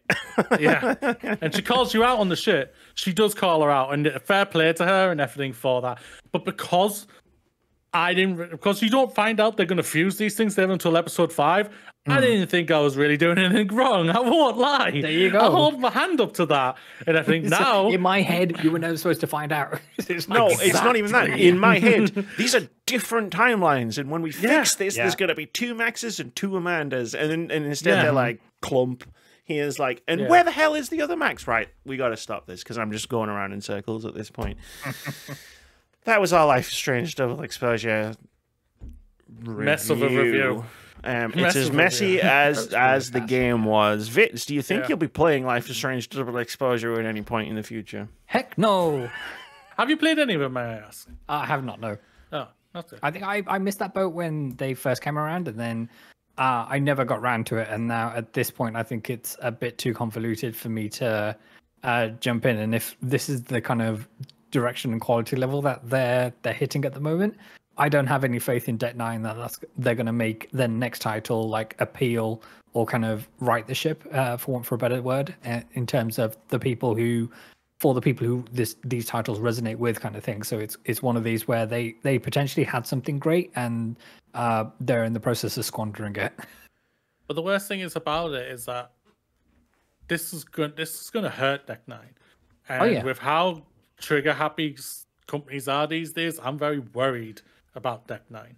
So it's like, because of the whole thing, sorry for putting into something, let me finish. Because of that whole thing about that fucking idiot guy who was trying to force these stuff in that they basically have pulled out and took out, he's damaged this game, and he's damaged arguably that company potentially, because Square Enix are very trigger happy, especially against Western companies these days and whatnot. So I'm very worried for them if this doesn't sell very well, and if it just sells enough for them to somehow say, we can do another one, come on, give us the green light, and they give them the green light, it basically has to be great. And I mean it has to be great, where it's lauded, basically loved, and even then it might not be enough. Yeah, to agree with your point and to kind of build upon that, this is Square Enix we're talking about, who famously have sales projections based on, if we, rather than spending the money on development, what if we just put this into the stock market? Would we have made more money? That's the sales target. Amy. And that is going to do it for our Life is Strange Double Exposure review. Thank you very much for watching this half of the podcast. Now, please enjoy Vitz telling you about our special effects charity fundraiser. What's good, everybody? I hope you're having the best day. The Words About Games podcast is fundraising for the fabulous team over at Special Effect. If you didn't know, Special Effect is a charity that transforms the lives of physically disabled people all over the world through innovative use of technology. The heart of their work is the mission to maximize fun by helping people control video games to the best of their abilities. They're bringing families and friends together, having a profoundly positive impact in quality of life, confidence, and rehabilitation. Amy, Moody, and I have been working on a number of streams to bring you a whole host of shows, games, shenanigans, and more. Everything from ranking Resident Evil, becoming the noble team in Halo Reach, and finding our competitive streak in legally distinct and 90s game shows. We've got several more charity streams in the works, and with your help, we can get there. Special Effects is a charity near and dear to our hearts, and we'd love your support in raising as much money as possible to bring the joy of video games to so many more people. Simply click on the link in the description below of wherever you're enjoying this podcast, or scan the QR code you see now. That will take you to our Just Giving page, where you can learn more and donate. If you're not in a position to donate, that's more than okay. Times are tough and we understand. Please consider sharing our Just Giving page on social media. It will help spread the word and the work that we're doing. Thanks for listening, and for now, let's get back to the podcast. Welcome back, everybody. I hope you've processed our Life is Strange double exposure conversation. If you thought that was a mess, you should have seen the game. It's time for a little thing we like to do every week called Indie Game of the Week. This is the thing we do every week where we talk about a cool looking upcoming indie game that we think you should wishlist. If you like indie games, we have a Steam Curator page linked in the description wherever you choose to get this podcast. If you click on that, you can see this game and every other indie game of the week we've ever done. There are over 100 indie games on there. I am sure you will find something that tickles your fancy. But this week's indie game of the week is Thysiastery. I think there was some debate amongst us just there about how to pronounce that game. But we're going to spell this one out for you just so you can find it in Steam stores and other places. So Thysiastery is a turn-based dungeon-crawling roguelike role-playing game rendered in a retro-inspired art style. Play as a group of bearers of the brand that have been drawn into the vast and enigmatic labyrinth. Save, ally with, rely on, and learn from characters you encounter whilst exploring in hopes of finding a way out. Discover buried forests, underwater cities, and other ancient secrets as you delve deeper into the labyrinth. Will David Bowie be there with the enormous penis? Or No. do you want me to find out? for many reasons, no. But this looks like a cool little game. It's a bit of a mashup between a very, very old school style of dungeon crawling experience and a roguelike, because it turns out you can just make anything a roguelike. Anything at all. So we'll see how that turns out. But the link to the Steam store page is in the description. Wherever you choose to get this podcast, click on it. Go look at the trailer, look at the screenshots, read the rest of the store description, and then hit that wishlist button. You should wishlist indie games because it really helps the developers out a lot. Mm-hmm. It So does indeed. It does indeed. Shout outs to indie developers. You rock. But now, we're going to continue the game train with a little game called Silent Hill 2, which got a remake earlier this year. If you flash back to a few weeks ago, you might remember one Mr. Daffyd Moody reviewing Silent Hill 2 here on this very podcast. While I cursed the fact that Boomerang Rentals did not send it to me, and I was incredibly disappointed. But I've played the majority of the game now. So I'm not here to review the game. If you want a full review of the game, go check out our episode where Moody does that review. I'm just here to add on to Moody's review with a few little thoughts of my own. I mostly agree with everything that he said back in that episode, with a couple of minor exceptions. You remember what I said? I don't. With a couple of minor exceptions that I've noted in my notebook, my PlayStation notebook. It's a collector's We could have item. used that during the Life is the double exposure. It's a collector's item because I got it from PlayStation London Studios. And they don't exist anymore. Rest in peace. He's going to say, and they don't know about it. Oh, they know about it. Yeah, so this is going to be spoilers for Silent Hill 2 Remake and Silent Hill 2 Original, I guess.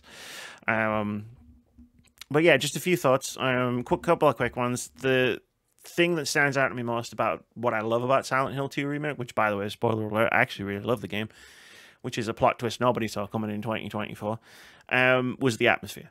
Like Moody talked about in his original review, they completely nailed the atmosphere in every way, especially with the sound design. and the reuse of music. So, like, in the old game, because doors were loading screens, like, musical cues would be tied to rooms. Because this game is more open, like, musical cues can just come and go. And, like, Silent Hill 2's music is terrifying. And you'll just hear it sometimes in the background and be like, and like, there's a part of my brain that's going, oh shit, this is spooky, but there's another part of my brain that's going, nice. I see what you did there. As you get into it, I'm just going to intersperse with sure, more questions as they come to me. Is the music and the score, is it like fully orchestrated this time around, where like in the original it may not have been, and things like that? Or orchestrated is an interesting word to use with the Silent Hill soundtrack. If you've heard it, you know it's not.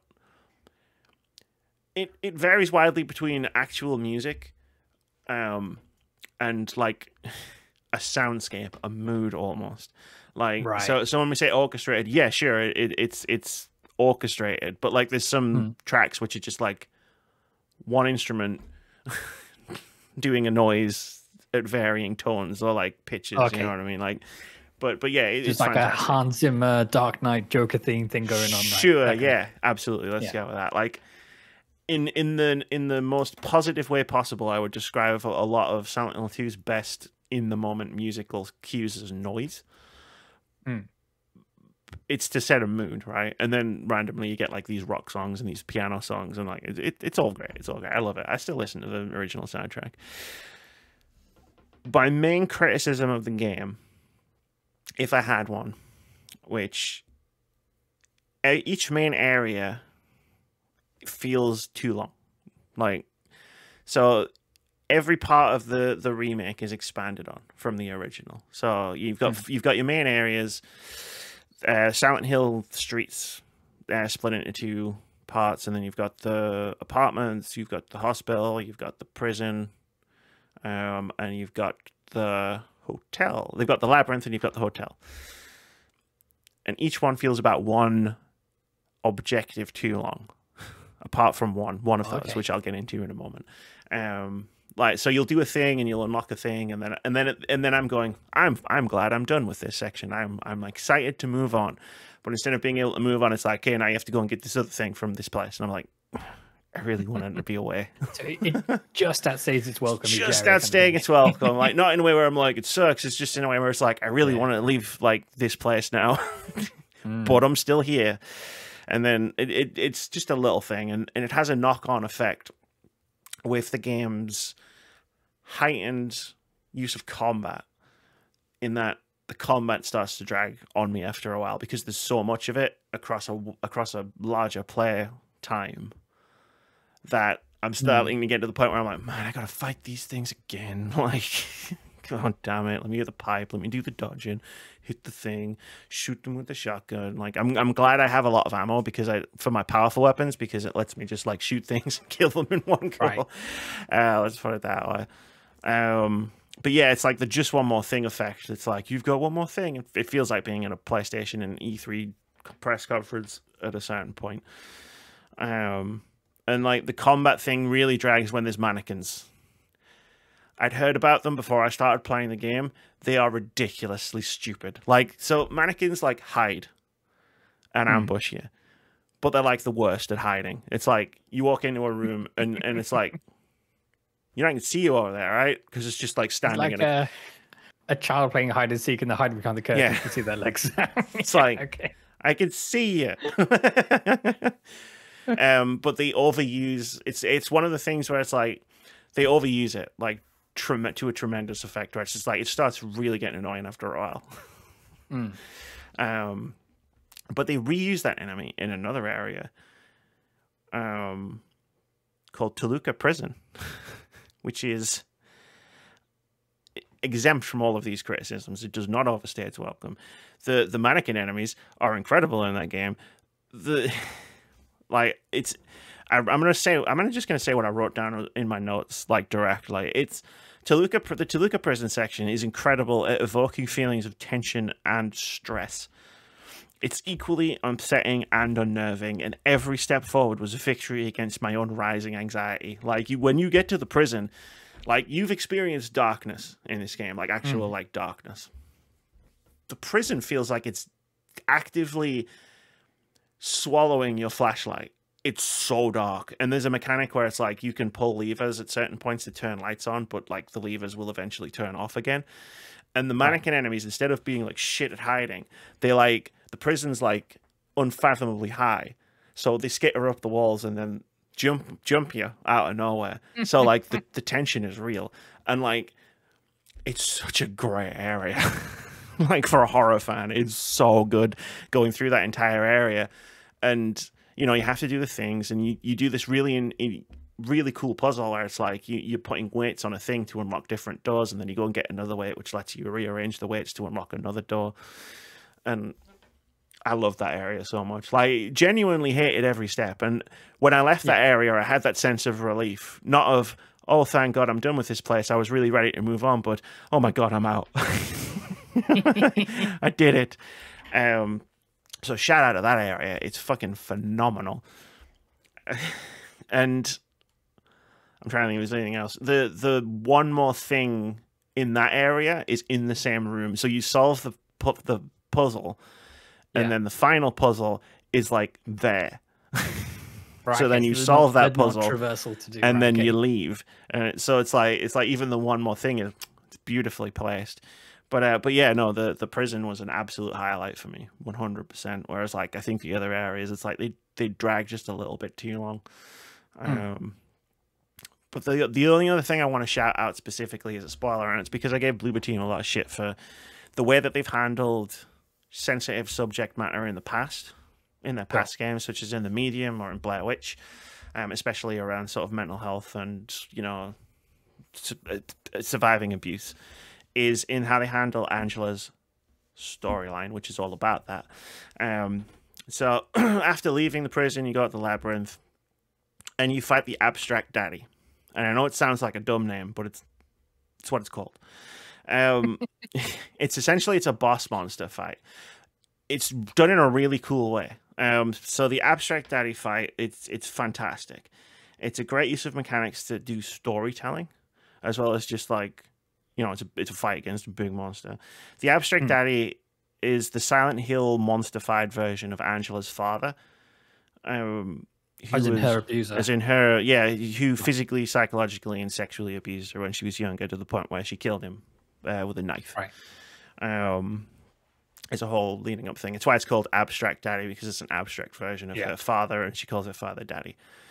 And like, it's really well done. They mostly stick to the original script. It's definitely rewritten because I think it was a bit clunkier in 2001 or 2.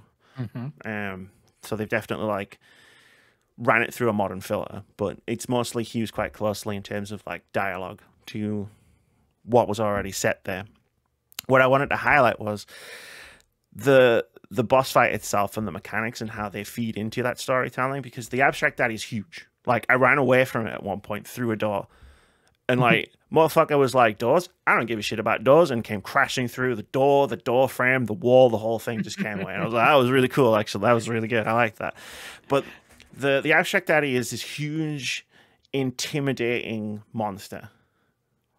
But once you fight it, he's a chump. Like, he's weak to physical attacks, and he only has one move that he does over and over again. So you just have to get the timing down of like dodge, hit with a 3-hit combo, dodge, hit with a 3-hit combo. And it's storytelling through gameplay mechanics, right? Because just like real world bullies, they're very big and very intimidating until somebody fights back, and then they're not. At the end of the day, they're still human. Or, obviously, it's abstract. Yeah. I mean, it's not, but but like, yeah, that's like how bullies work. It's like once you hit them once, like they fucking crumble. It's like you look at it and you go, "Oh shit!" Like, this guy's gonna fuck me up, and then like he's super easy to take down. Like, he's just very big and scary and intimidating. And then I think that was a good way to do incorporate the mechanics of the boss fight into the larger story that was being told. Oh yeah. And I wanted to highlight it specifically as like a plus because I've given Bloober Team a lot of deserved shit for things like this in the past, and I think they did a pretty good job here. So. Hell yeah. The Bloober Team apology tour rolls on. I'm not apologizing for any of it. You earned all of it. But you know what? You've earned kudos with this one. Yeah. There we go. I'm having a great time with this game. So, obviously, we've gone a great length on this very podcast to say the original is the original and always will be kind of thing, and it's, you know, the cherished experience for you. Does this? I don't want to say because as I understand, you haven't completed the full game yet, kind of thing. Sure. But does the enhanced moments in this game and the expanded moments, yes, some of them outstay their welcome and whatnot, do they rank above your original experience with the 2001 release? No, I've come into this to playing the remake in a very mature way, and I know that sounds like I'm tooting my own horn, but it's one of those things where it's like I recognize that the original I myself have placed the original Silent Hill on such a high pedestal that nothing the remake could do would knock it off. I've accepted that, and I've just taken the remake for what it is. And it's an like before Toluca Prison, I would have said it's a pretty good remake. Like it's an enjoyable remake.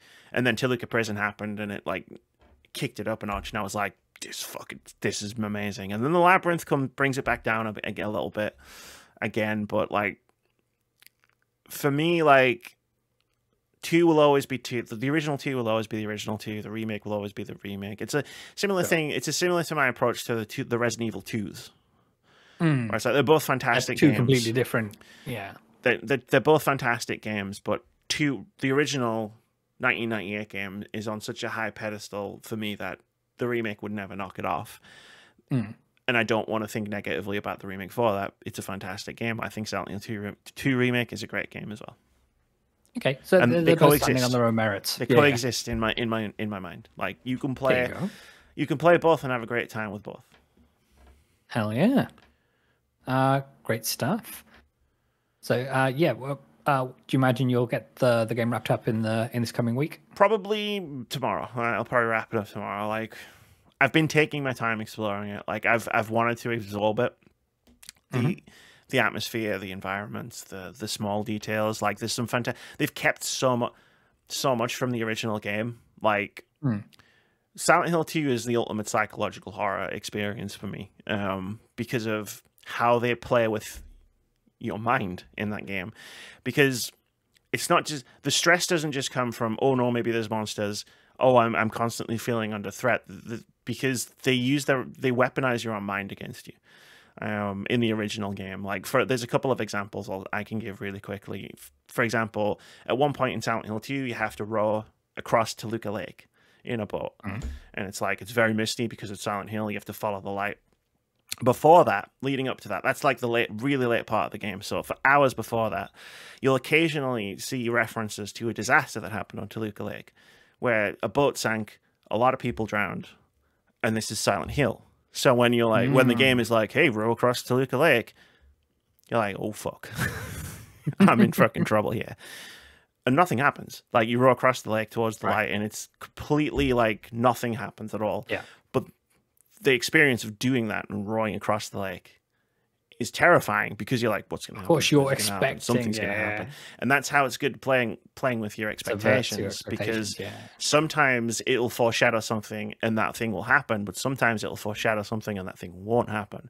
And because you don't know which is which, because the game keeps you off balance, it's all terrifying. Everything's terrifying. Like in the prison of the original game, like there's a corridor you run down where you hear heavy footsteps and the radio is going like there's a monster, and every now and again James looks up.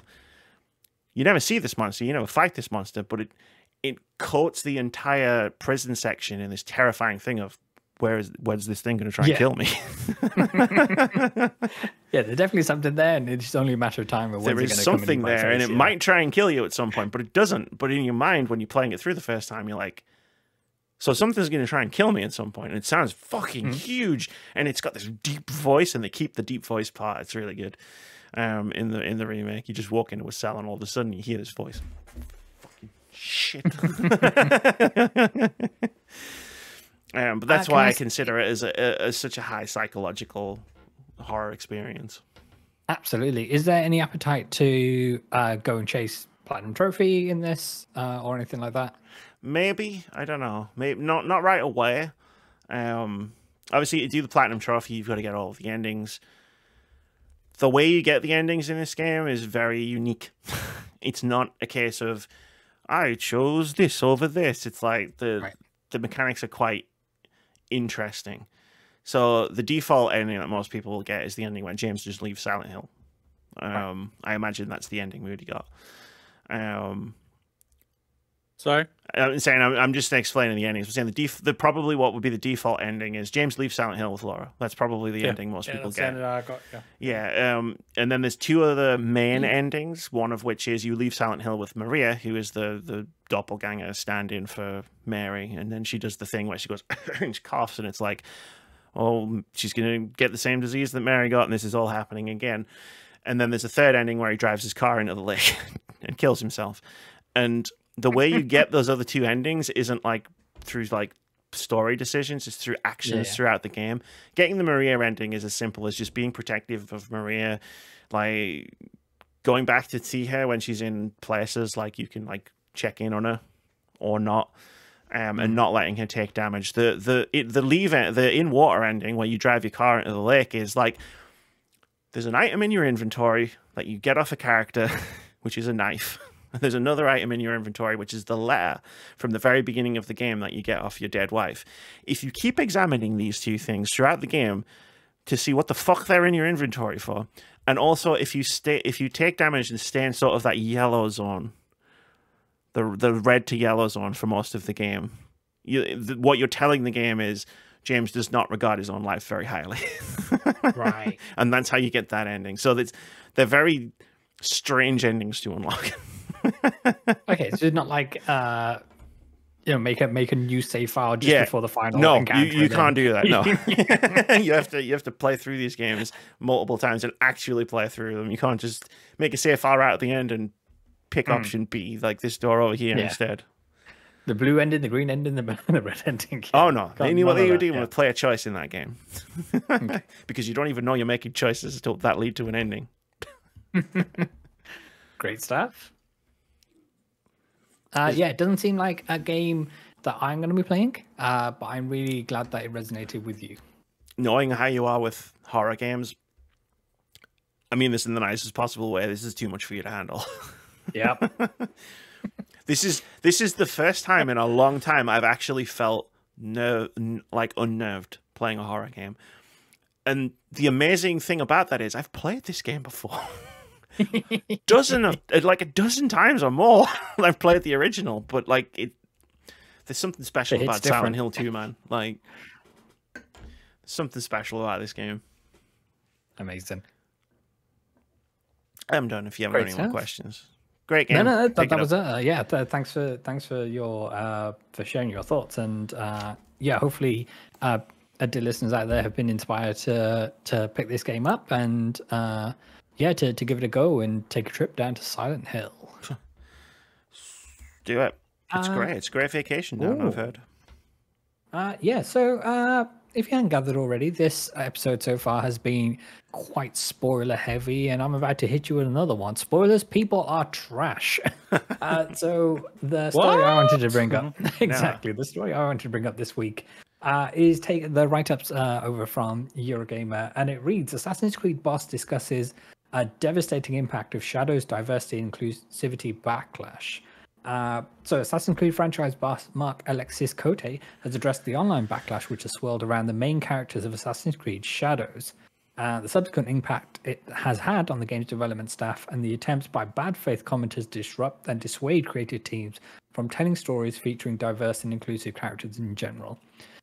So this is a fairly lengthy piece, and I encourage everybody to go over to Eurogamer, give them the click, and to read through it to get the full context. But as many of you know, Assassin's Creed Shadows is the upcoming game from the teams over at Ubisoft, and it got recently punted to, I believe, Valentine's Day of next year. out of the November window it was supposed to originally release in.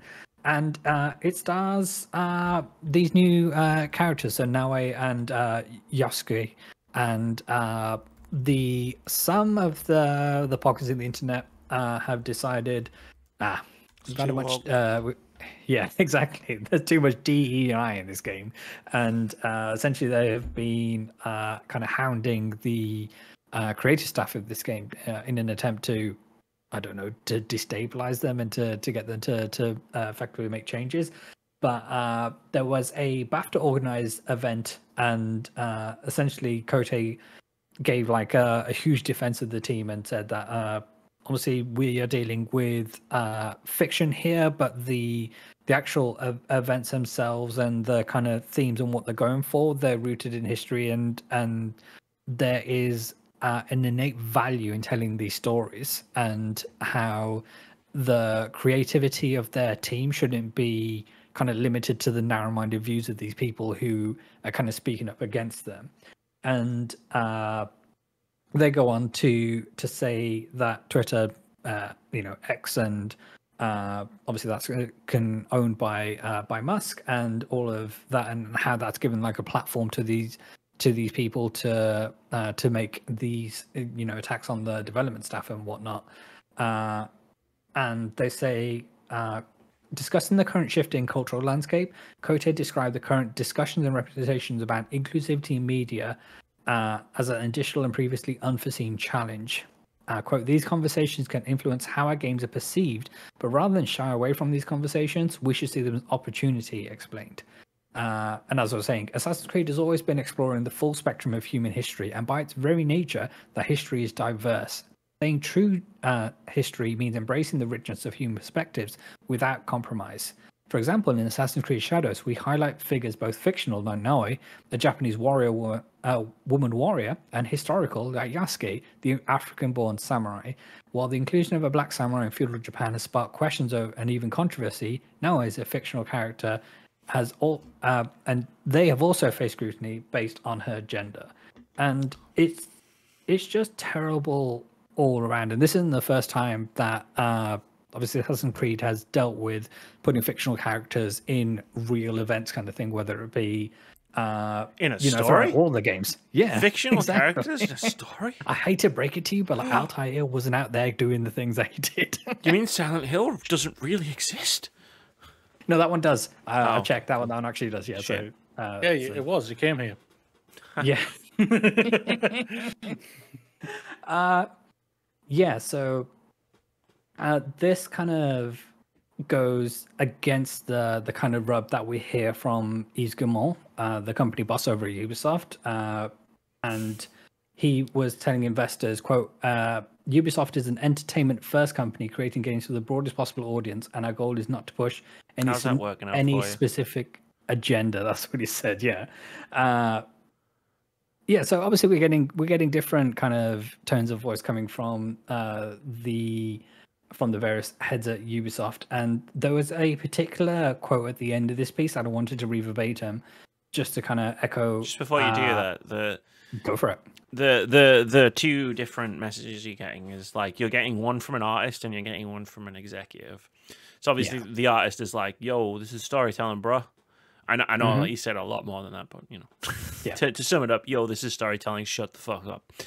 And Yves Guillemot is basically turning to his investors and saying, "Yes, we know Nazis also have money, and we will try and take their money too." Exactly. Don't worry. Yeah. So how he ended it was, quote, "To our players, the ones who have stood by our supporters and celebrate our work over the years with enthusiasm and constructive feedback, this stance is for you. You are the heart of our journey. We create for you, and your support fuels our creativity and strengthens our resolve to keep pushing boundaries, to tell stories that matter.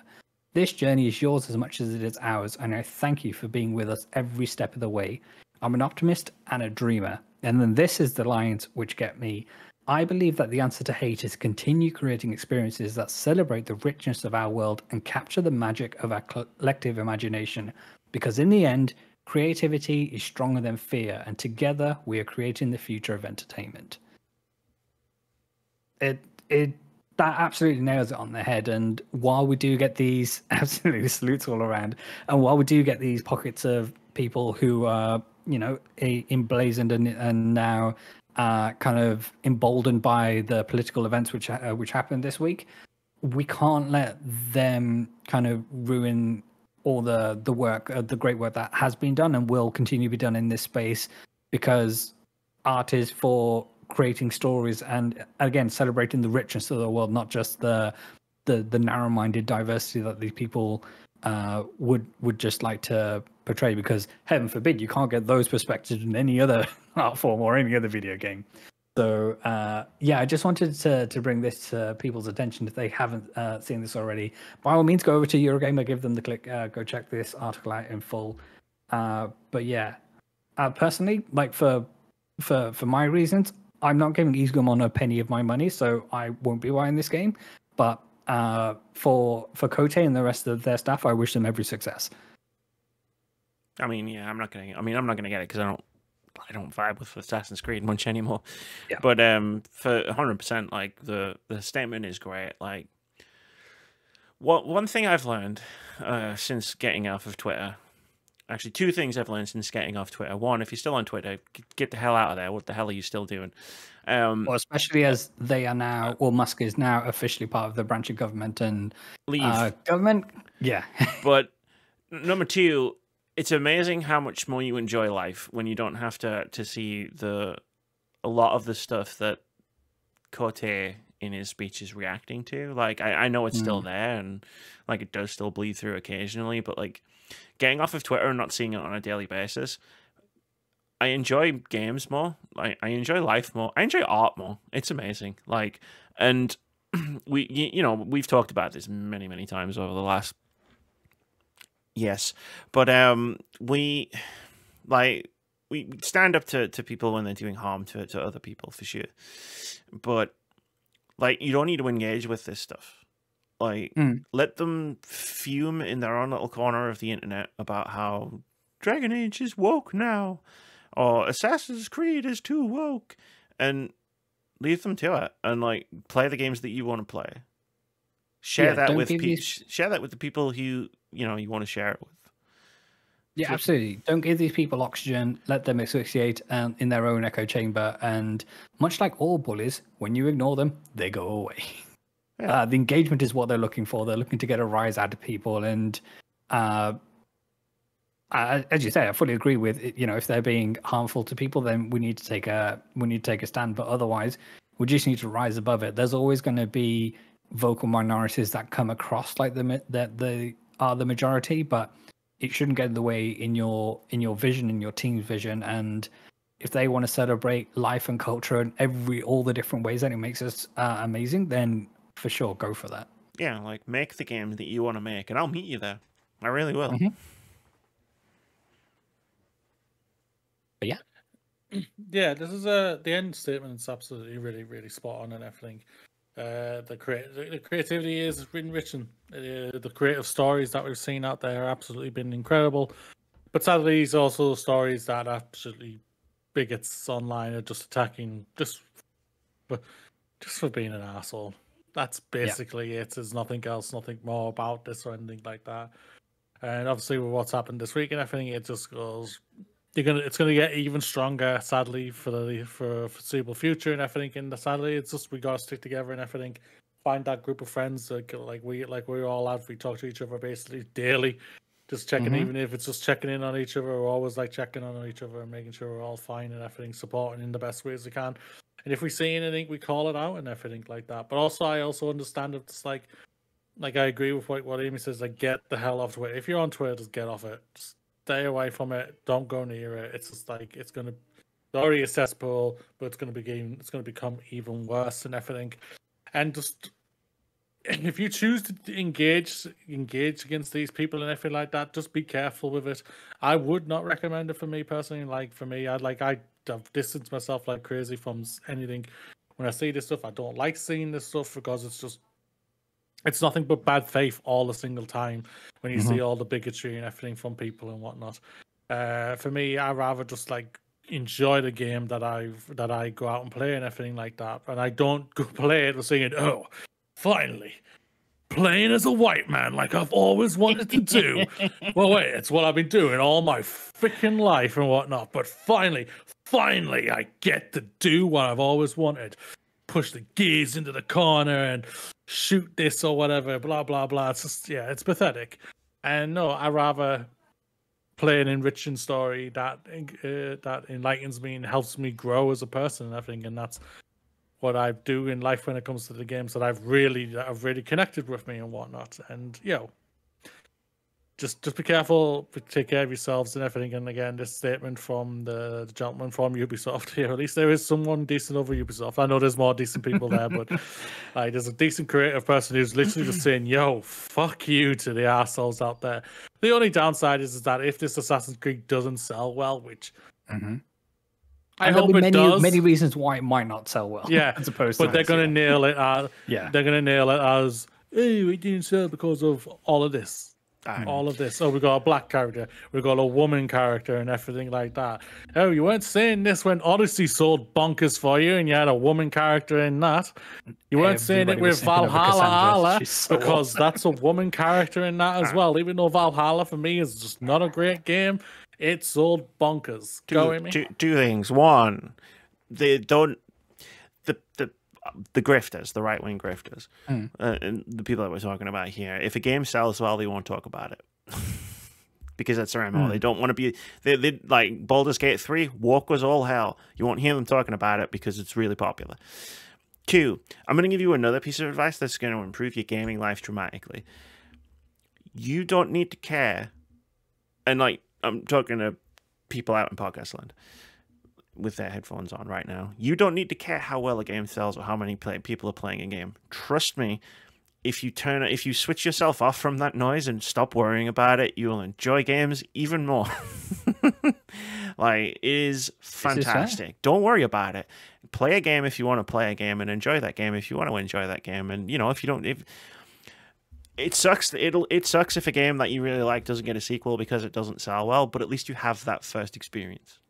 You will always have that first experience, and they can't take it away from you until they delete all of the copies off of the internet, because that's apparently what corporations do now. But until then, don't worry about how many other people play a game. Absolutely. And this isn't a case of burying your head in the sand. It's more just rising above all the noise. Yeah. There's a lot of noise if you bury your head in the sand. Oh, absolutely. And some days you need to do that for your own mental sake, in terms of, like, we were having a discussion in Discord chat, obviously, over the events of this week, and it was kind of, some days you just need to feel disappointed, and that's okay. and then you find the energy and you summon, and you need to bounce back. But yeah, when you need to, distance yourself from the situation, and when you're ready to, rise above it. I still stand by what I said. I think we just take off and nuke the place from the orbit. I still stand by it. It's the only way to be sure. That's it. It's the only way to be sure. It is the only. If you know that film reference, let us know in the comments. Let us know in the comments, indeed. But yeah, there's a lot of noise around video games, like, in terms of what you're allowed to like, what you're allowed to think is good, what's bad. Like, ignore all. Trust me. Earlier this year, I played a game that is apparently bad, according to general consensus and OpenCritic, and I really enjoyed it. So what I'm saying is, I found a way to beat the Matrix. Join me. Yeah. Join me in this. And we can all do it together. Absolutely. Join Amy's Matrix. There you go. No, join me outside the Matrix. And don't worry, sometimes it works that a game is critically loved and you just can't, and you see the flaws in it and you're wondering why that happens as well. I'm going to have that. That's me next week, baby. That'll be me next week. It goes both ways. See every example of Gran Turismo 7 and check out that game reviewed. Check out Vitz's topic next week for me talking about that. Quick little OpenCritic Head-To-Head. Yeah. Let's do a quick little OpenCritic Head-To-Head. This is the game we play every week where we try to guess the OpenCritic average of upcoming games. Whoever gets closest to the score at the time of recording gets a point. If you manage to guess the score correctly, you get 2 points. But really, it's just an excuse to talk about video games. Last week, we tried to guess the OpenCritic average of 4 games. See if you can spot the theme that's going to develop as I read all of this out. The first game we try to guess the OpenCritic average of is Planet Coaster 2. Vitz guessed it would get an 83. Amy guessed it would get an 86. Moody guessed it would get an 84. At the time of recording, Planet Coaster 2 has an OpenCritic average of 81, which means Vitz gets a point. Heck, let's go.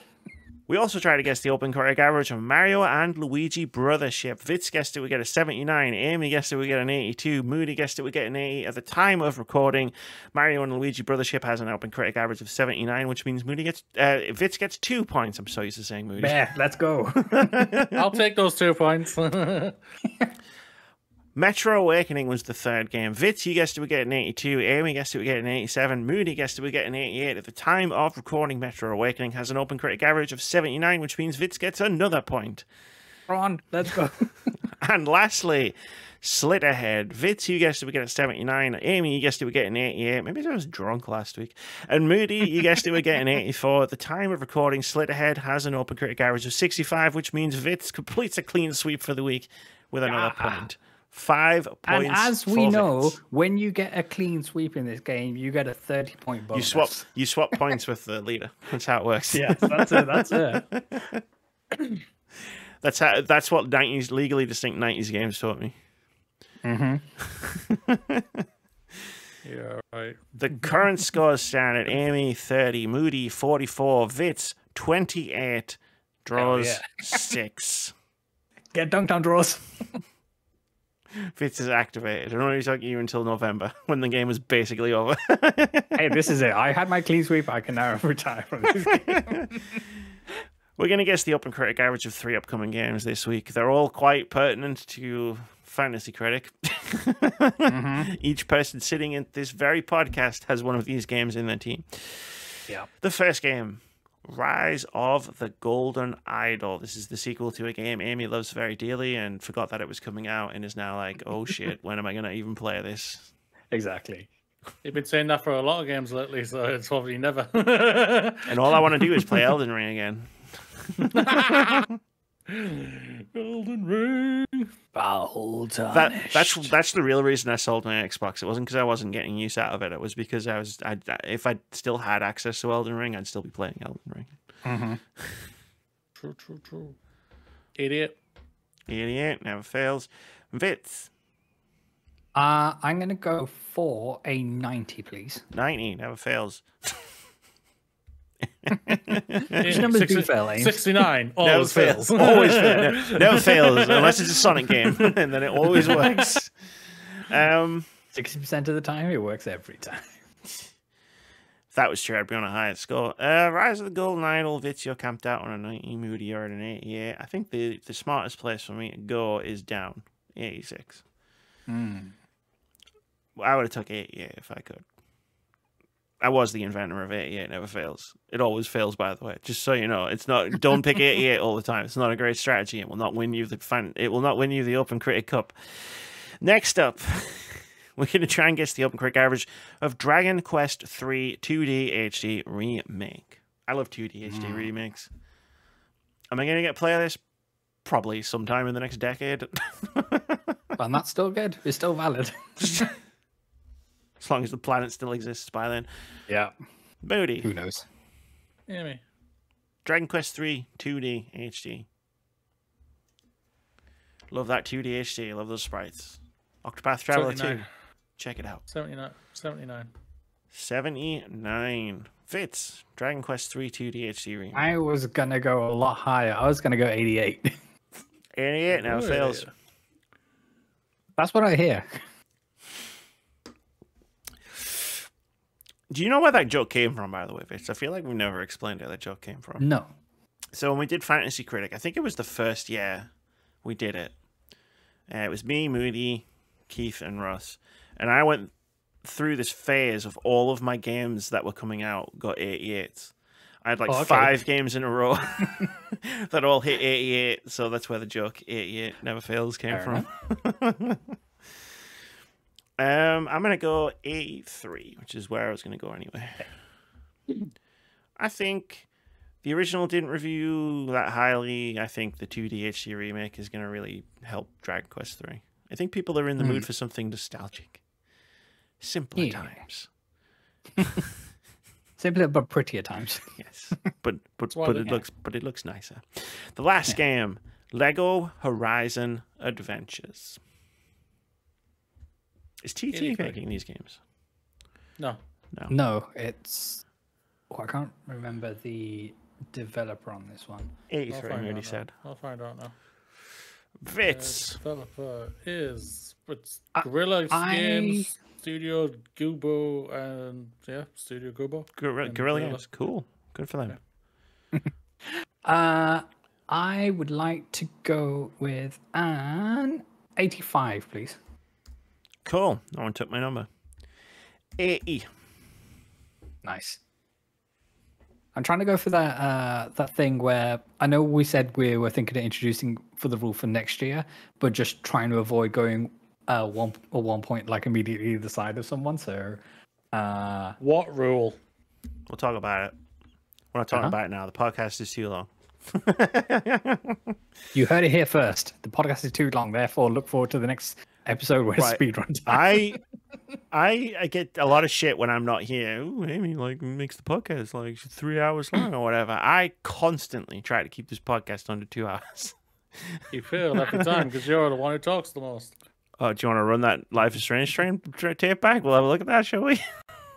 It's one time. Examine those. Should we examine those claims in closer detail? You joined me in it. Moody, it's your time to shine. Hi, hello everybody. She joined it, just so you know. Hey everybody, today be proud. You made it. Another day is behind you. Another week has passed. Want to know what else? You are absolutely the best. Fuck America, whatever they say. You are truly good enough. We will all believe in you. One step at a time, one day at a time, one dream at a time. Like I said, I think we should just take off and nuke the fucking place from orbit.